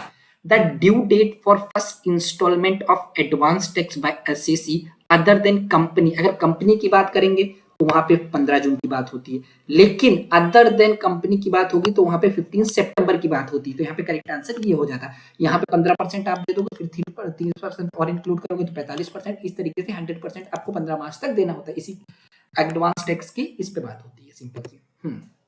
ये अच्छा क्वेश्चन है। Arrange the steps of E filling of income tax return is in incorrect sequence. देखो इनकम टैक्स रिटर्न का देखो लास्ट वाला जो वेरीफाई है, ये ITR वेरीफाई, ये तो लास्ट स्टेप होगा, ऐसे भी समझ सकते हो आप। ये एलिमिनेट कर लेते हैं आप इजीली, बहुत सिंपल है। पहले आप रजिस्ट्रेशन करोगे ना, सबसे पहला काम तो आप कुछ भी करोगे तो रजिस्ट्रेशन तो करना ही है। लो ये भी एलिमिनेट हो गया। इजीली आंसर निकल गया। एग्जाम में क्वेश्चन आया हुआ कुछ था, इसमें कुछ भी नहीं था। सबसे पहले आप रजिस्टर करोगे, रजिस्टर करने के बाद आप रिक्वेजिस्ट फॉर्म से सेलेक्ट करोगे। देखो यहाँ पे रजिस्ट्रेशन हो गया। रजिस्ट्रेशन के बाद आप अपना रिक्वेजिस्ट फॉर्म सेलेक्ट करोगे कि आपको आईटीआर फर्स्ट भरना, आईटीआर सेकंड भरना, आईटीआर थर्ड भरना, या आईटीआर 4 भरना, या आईटीआर 5 भरना। इनके बारे में भी आगे हम डिस्कस करेंगे, ठीक है, वो भी बहुत इंपॉर्टेंट है। फिर आप अपना फॉर्म डिसाइड करोगे। फॉर्म डिसाइड करने के बाद उसको फिल करोगे और अपलोड कर दोगे। अपलोड करने के बाद आपको लास्ट में वेरीफाई का वो मिलता है, जो कि एक्नॉलेजमेंट बेसिकली होता है कि आपने आईटीआर भरा है, ठीक है, सिंपल सा। नेक्स्ट क्वेश्चन पे चलते हैं।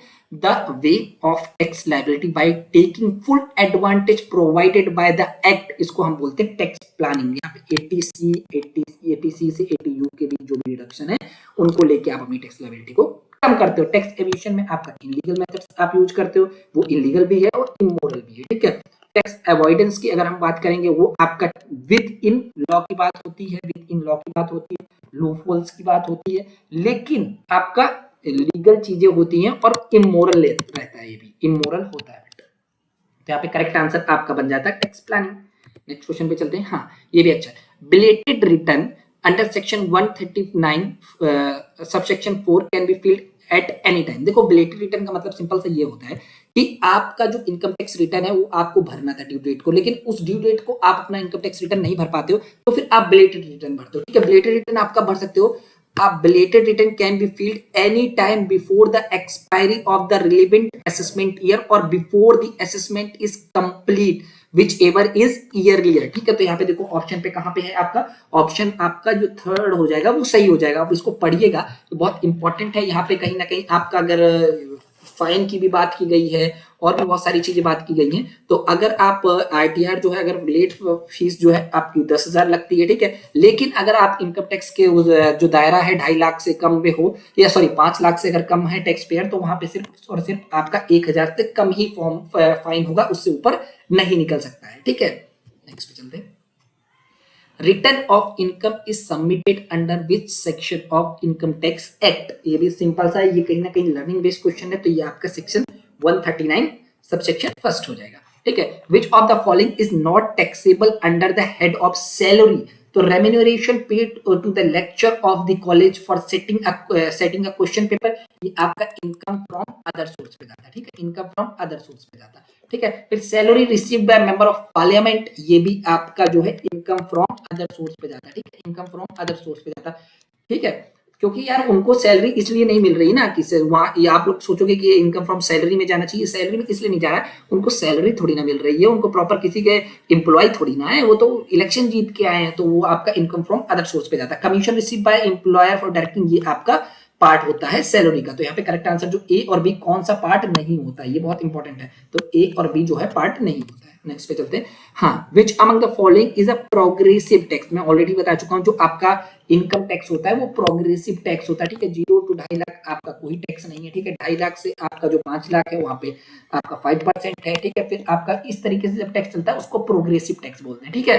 तो ये आपका करेक्ट आंसर बन गया। फिर नेक्स्ट पे चलते हैं। The children education allowance is the amount exempted from taxable income is limit to 80C का आपका डिडक्शन होता है, जिसमें आपका 100 पर मंथ मिलता है डिडक्शन, 100 पर मंथ होता है और 2 बच्चों के लिए मिल सकता है, ठीक है। तो यहाँ पे 200 इंटू 12 ईयरली अगर हम बात करेंगे 2400 ईयरली मैक्सिमम मिल सकता है, और 100 पर ईयर पर चाइल्ड अप टू 2 चिल्ड्रन। तो यहाँ पे करेक्ट आंसर हमारा ये वाला बन जाता है, ठीक है। Which one of the following statement not correct with reference to the assessment of firms, ठीक है। अब ये भी अच्छा क्वेश्चन है, असेसमेंट ऑफ फर्म के बारे में बात की गई है। तो देखो, अब ध्यान रखना, जो आपकी पार्टनरशिप फर्म होती है, जो एलएलपी होती है, लिमिटेड लायबिलिटी पार्टनरशिप, जिनके बारे में हम डिस्कस कर चुके हैं इससे पहले वाले लीगल एस्पेक्ट्स ऑफ बिजनेस के पर्टिकुलर जब मैंने आपको एमसीक्यू प्रोवाइड किए थे, तो एलएलपी के केस पे आपको फ्लैट 30% टैक्स देना पड़ता है। फ्लैट 30% जो भी आपकी इनकम हुई उसका टैक्स देना पड़ता है। कंपनी के केस पे अगर आपकी डोमेस्टिक कंपनी, आपका जो टर्नओवर है अप टू 400 करोड़ है, तो वहां पे 25% देना पड़ेगा। अगर आपका 400 करोड़ से ज्यादा है तो वहां पे 30% आपको टैक्स देना पड़ेगा। फॉरेन कंपनी के केस पे उसको आपको फ्लैट 40% टैक्स देना पड़ेगा, ठीक है। फिर आपका मिनिमम, ये आपका एक मैट करके एक बहुत अच्छा प्रोविजन है, इस पे क्या होता है, आप 15% टैक्स दे सकते हो, लेकिन आपको कोई डिडक्शन नहीं मिलते हैं, ठीक है। सेक्शन भी याद रखना, इस पे जो कंपनीज है वो फ्लैट 15% टैक्स दे सकती हैं, लेकिन यहाँ पे कोई डिडक्शन नहीं मिलते। फिर इसके बाद होता क्या है, इसके बाद आपका होता क्या है कि आपको सरचार्ज भी देने पड़ते हैं। टैक्स तो नॉर्मल है, अगर आपकी इनकम 1 करोड़ से कम है डोमेस्टिक कंपनी की तो उसको सरचार्ज नहीं देने पड़ेंगे। अगर इनकम जो है 1 करोड़ से ज्यादा है और 10 करोड़ के बीच है तो वहां पे 7% सरचार्ज लगता है। अगर आपकी 10 करोड़ से भी ज्यादा इनकम है तो वहां पे 12% सरचार्ज लगता है। अगर फॉरेन कंपनी की बात करेंगे तो 1 करोड़ तक कोई नहीं, फिर 1 करोड़ से 10 करोड़ के बीच है तो वहां पे 2% क्यों ले रहे हैं हमसे? 10 अब प्राइवेट जो अपने आगे कंपनी वो बोलेंगे हमसे 7% ले रहे हो और उनसे 2% ले रहे हो, तो फिर इंडियन गवर्नमेंट बोलेगी भाई आप 30% टैक्स दे रहे हो, वो 40% टैक्स दे रहे हो, पहले ही टैक्स ज्यादा दे रहे हैं ना, तो इसलिए उनसे थोड़ा सा कम लेते हैं। 1 करोड़ से 10 करोड़ के बीच 2% लेते हैं और 10 करोड़ से ऊपर है तो 5% लेते हैं। सिंपल, ठीक है। अब पढ़ते हैं क्वेश्चन। हाँ, which of the following statement not correct, ठीक है। All partner firm formed under the Indian partnership act 1932, simple सी बात है ये तो आपका, और and are assessed as a firm under the income tax 1961, सही चीज है, कोई भी दिक्कत नहीं है, ऑलरेडी हम डिस्कस कर चुके हैं इससे पहले वाले वीडियोस में। Income of firm is taxable at the flat rate 30% without exemptions, ये भी हमारा सही स्टेटमेंट है। तो 49 का जो आपको पता है, जो आपकी पार्टनरशिप फर्म है या एलएलपी है उस पर 30% फ्लैट टैक्स लगता है, कोई दिक्कत नहीं है। तो अब हम बात करते हैं नेक्स्ट स्टेटमेंट पे। Remuneration paid to partner of a firm assessed of such is allowed deducted to subject to such statutory limit, ये हमारा स्टेटमेंट ये भी सही है। Partnership share in the income of firm is not chargeable to tax in the hand of partner, बिल्कुल होता है भाई, क्यों नहीं चार्ज होगा, वो आपका कहीं ना कहीं पीजीबीपी में जाता है और चार्जेबल होता है आपका। तो यहाँ पे ये आपका जो स्टेटमेंट है नॉट करेक्ट, और इस क्वेश्चन के अकॉर्डिंग ये आपका सही आंसर हो जाएगा, ठीक है। नेक्स्ट क्वेश्चन पे चलते हैं। टोटल इनकम, ये मैं आपको ऑलरेडी बता चुका हूं कि आपका जो ग्रॉस इनकम है वो आपकी राउंड ऑफ नहीं होती है, जो आपकी टोटल इनकम है वो राउंड ऑफ होती है multiple, nearest multiple of 10 rupees, ठीक है। तो यहाँ पे करेक्ट आंसर सी हो जाता है। नेक्स्ट पे चलते हैं। हाँ, as of August 2020 contribution made to the national pension scheme are eligible for additional tax deduction up to, ठीक है। ये आपका पूरा मैंने एक लिस्ट दी है, यहाँ पे अभी एक नया अमेंडमेंट हुआ है, तो पहले ये आपका इसी में इंक्लूड होता था 1.5 लाख में, लेकिन अब क्या है 80 CCD का जो आपका सेक्शन 1B है सब सेक्शन, उस पे आपका अटल पेंशन योजना या आपका नेशनल पेंशन स्कीम कंट्रीब्यूशन है इंडिविजुअल के केस में अप्लाई होती है, वहां पे अप टू आपका डिडक्शन मिल सकता है 50,000 तक डिडक्शन वहां पे मिल सकता है। तो यहाँ पे करेक्ट आंसर डी बन जाता, ठीक है। ये इजिली ध्यान रखना, और मैंने आपको 80C पे बता दिया था क्या क्या चीजें आती हैं, यहाँ पे तीनों को मिला के आपका 1.5 लाख तक डिडक्शन मिल सकता है, ठीक है। और डी के बारे में हम बात कर रहे थे, डी हमारा होता है दवाई का, ठीक है। डी से हम कैसे याद रख सकते हैं, दवाई, तो मेडिकल इंश्योरेंस की वहां पे बात होती है, अप टू 1 लाख मिलता है, उसके बारे में हम आगे डिस्कस करेंगे। फिर डी आपका डिपेंडेंट डिसेबिलिटी की बात होती है, यहाँ पे अगर नॉर्मल है तो फिर आपका 75,000, अगर आपका कुछ और ज्यादा सीवियर है तो वहां पे 1,25,000। बी का बी से याद आएगा बीमार का आपका स्पेसिफिक डिजीज के लिए वहां पे मिलता है। सीनियर सिटीजन को 1 लाख तक मिल सकता है, जो आपका नॉर्मल है उसको आपको 40,000 मिलता है, ठीक है। नेक्स्ट क्वेश्चन चलते हैं। Income occurred outside India and received outside India is taxable in case of, सिर्फ और सिर्फ ये आपका टैक्सेबल किस पे होती है, ये आपके लिए आप पहले भी आपको लिस्ट में दे चुका हूं, ये सिर्फ और सिर्फ आपकी टैक्सेबल होती है आपके रेसिडेंट एंड ऑर्डिनरी रेसिडेंट के केस पे, ठीक है।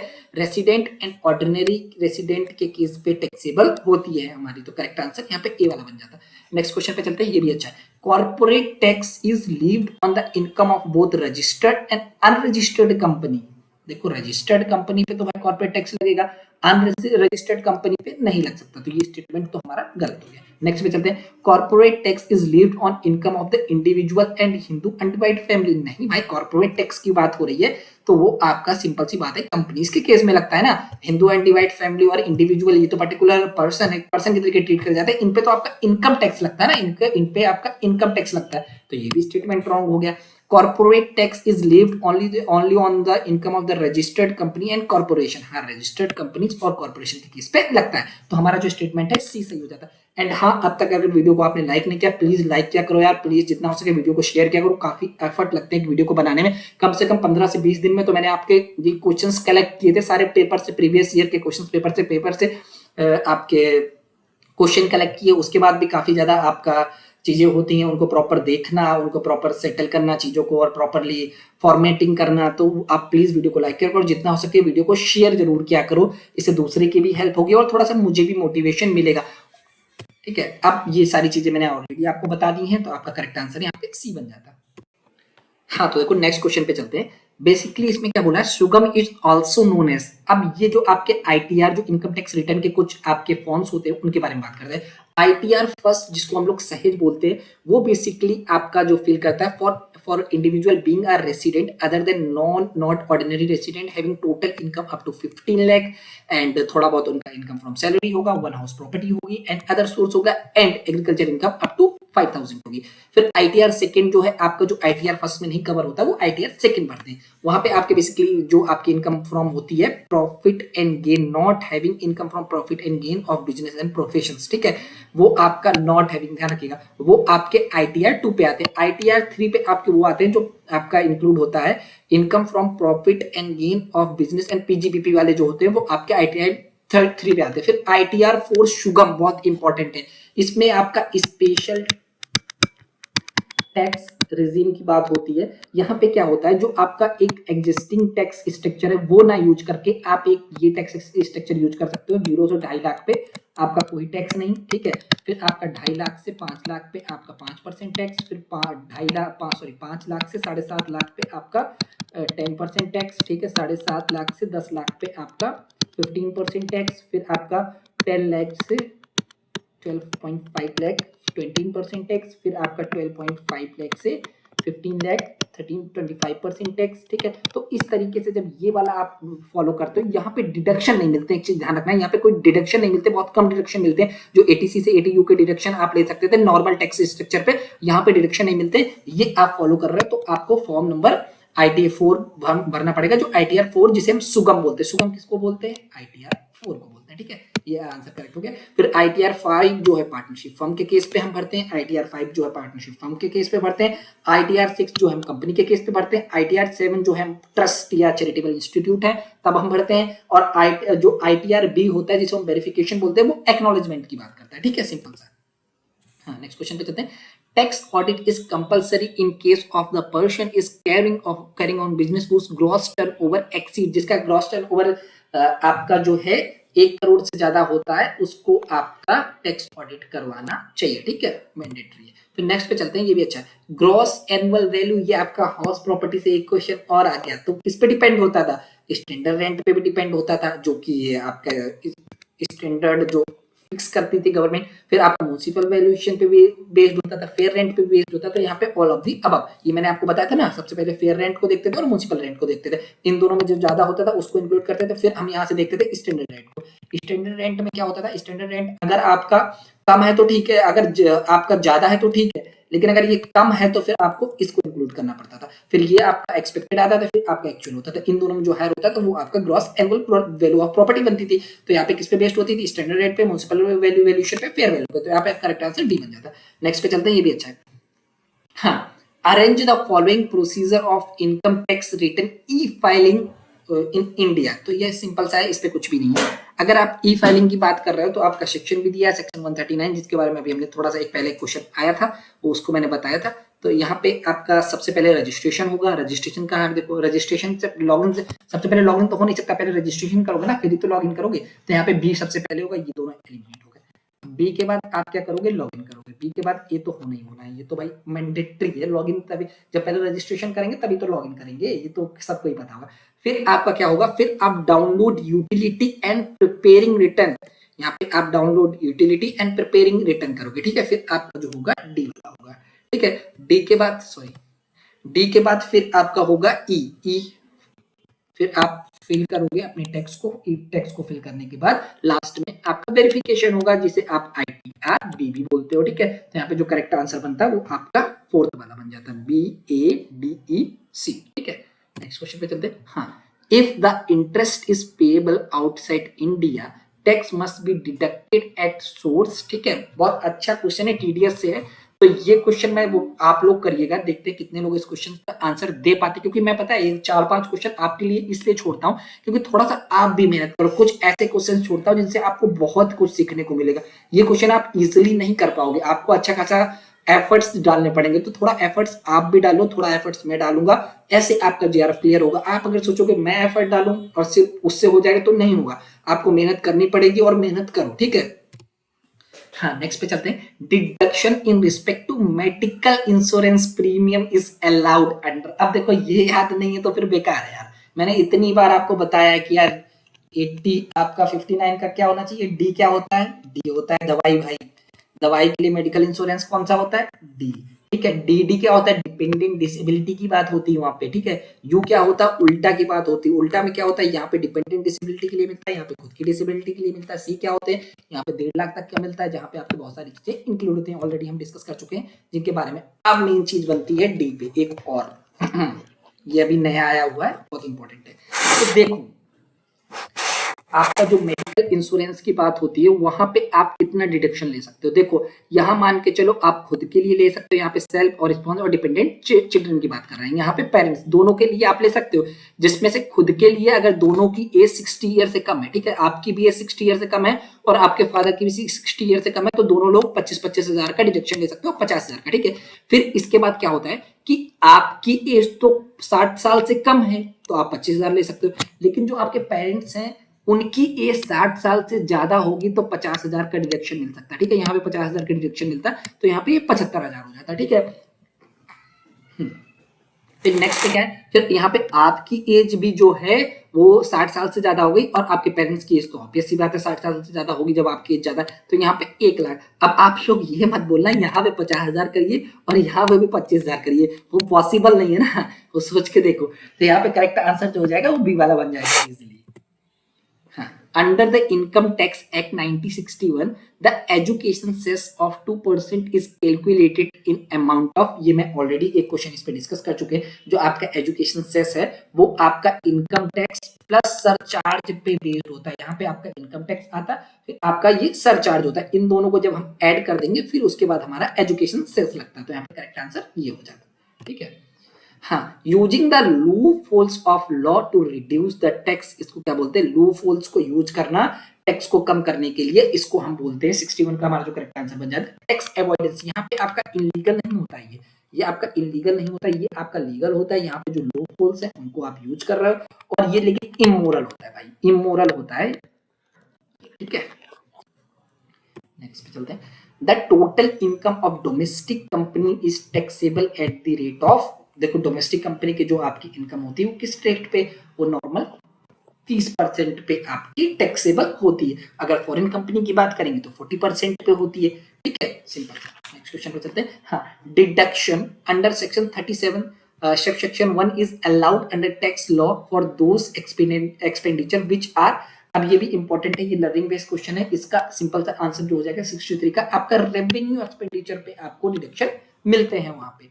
ठीक है, हाँ ये अच्छा है। Dividend declared by unit trust of India और by mutual fund is fully exempted, वो आपका फुल्ली एग्जेम्प्टेड होता है, ध्यान रखिएगा, वो आपका फुल्ली एग्जेम्प्टेड होता है in the hand of individual unit holders and fully taxable in the hand of institutional unit holders. ठीक है, तो यहाँ पे आपका 64 का सी हो जाता है। ठीक है, ये मैंने पूरा आपको दिया हुआ है डिविडेंड डिस्ट्रीब्यूशन के बारे में। हाँ, the term income includes of the following types of income. देखो इनकम टैक्स में जो आपका इनकम है वहां पे लीगल और इलीगल दोनों इनकम पे आपको टैक्स देना पड़ेगा। ठीक है, आपकी चाहे लीगल हो चाहे इलीगल हो, चाहे आपकी टेम्परेरी हो चाहे आपकी परमानेंट हो, चाहे आपकी लमसम हो या इंस्टॉलमेंट पे हो या रेवेन्यू हो या कैपिटल हो, सब पे आपको टैक्स देना पड़ेगा। इनकम टैक्स को कोई लेना देना नहीं है। हाँ, if I been from crossword puzzle and horse race and card games and the lotteries then that rate of TDS, ये भी हम डिस्कस कर चुके हैं पहले। देखो अगर आप एक बार पहले पढ़ के आओगे ना तो इजीली हो जाएगा। तो वहां पे TDS जितना देना पड़ता है 30%, वो आपकी कैजुअल इनकम की तरीके ट्रीट होती है जिसपे आपको देनी पड़ती है 30%। ठीक है, कैजुअल इनकम, और इनके सेक्शन भी मैंने दे रखे हैं, उनको भी पढ़िए, बहुत इंपॉर्टेंट है। ठीक है, 66 का भी हमारा करेक्ट आंसर बन गया। नेक्स्ट पे चलते हैं। हाँ, ये देखो एक और क्वेश्चन आ गया सब सेक्शन पे, सिंपल सा है कुछ भी, बी सी और डी, कुछ याद रहे ना रहे, लेकिन रेसिडेंट वाला तो याद करके जाना। अगर इससे रिलेटेड क्वेश्चन आया गलत करके आए तो फिर बता रहा हूं मैं, फर्स्ट का सी हो जाएगा इजीली, एलिमिनेट कर लिया। 10 भी आपको याद रहना चाहिए जो कि एग्रीकल्चर इनकम से, थर्ड का ए हो जाएगा। लो भाई एलिमिनेट हो गया 2 से। नहीं आता था हमको सेक्शन 10A क्या था, नहीं आता था हमें सेक्शन 10A सबसेक्शन 5 क्या था, लेकिन हमें 2 आते थे, 2 से हो गए। तो जितना हो सके, जितना आपने अभी तक पढ़ा है उसको जितना हो सके सॉलिड करो, उन चीजों को सॉलिड करो। ये मत करो कि आप क्वांटिटी पे फोकस करने लगो, नहीं ये भी पढ़ लो, ये भी पढ़ लो। लास्ट टाइम ये मत बिल्कुल नहीं करना है। आप जो पढ़ चुके हो ये 4-5 दिन में उन्हीं को और सॉलिड करो, क्योंकि उनसे ही आंसर निकलेंगे। अब ये भी नहीं है कि उनसे आंसर नहीं निकलेंगे, उनसे आंसर निकलेंगे और उनसे क्वेश्चंस आएंगे। तो थोड़ा सा अपने ऊपर कॉन्फिडेंस रखो और अब जितना कर लिए हो उतने पे ही फोकस करो। तो यहाँ पे बी का जो हो जाता है डी हो जाता है, सिंपल सा, ठीक है। और यहाँ पे 10-5 ये आपका लीव ट्रेवल कंसेशन हो जाता है, ठीक है।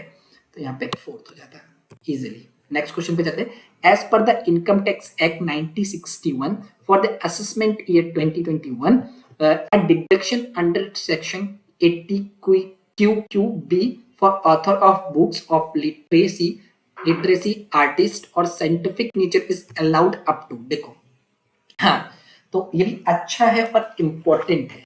जब हम बात कर रहे हैं QRRB की, ठीक है, RRB रीजनल रूरल बैंक तो आपको याद ही होंगी।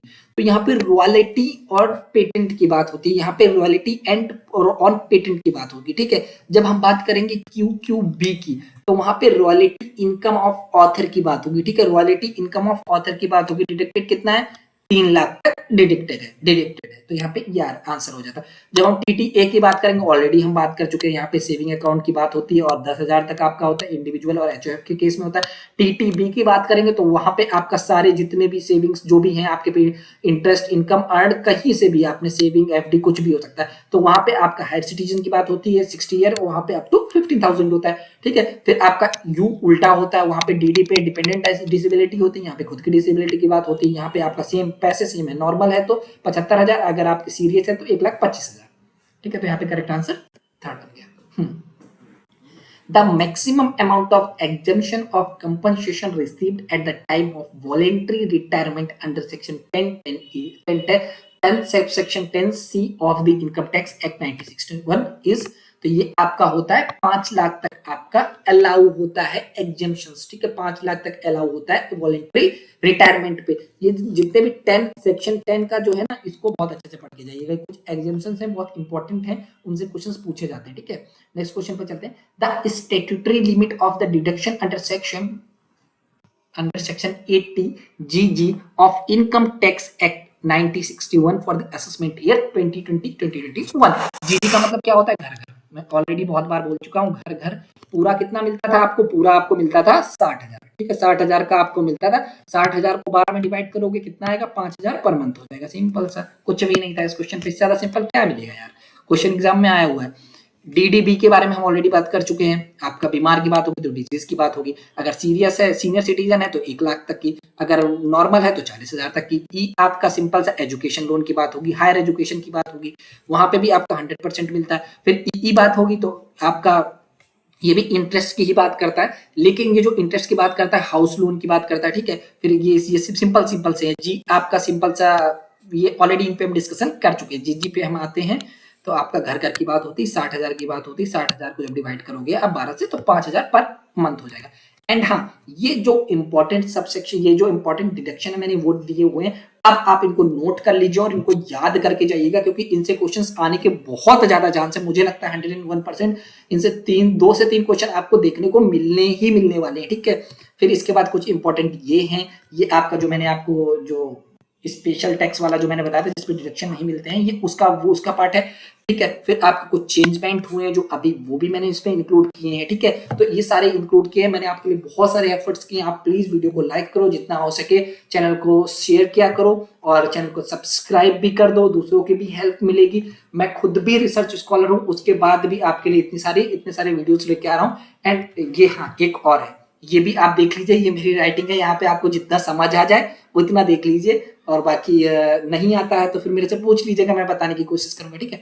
और लास्ट में आपको अगर मेरे टेलीग्राम पे जुड़ना है तो टेलीग्राम पे जुड़ सकते हो, अगर इंस्टाग्राम पे जुड़ना चाहे तो ये मेरा आपका नेम है, वहां से जुड़ सकते हो। आपके कोई भी डाउट होंगे PhD से रिलेटेड या नेट से रिलेटेड, वो भी सॉल्व करते हैं, ठीक है। तो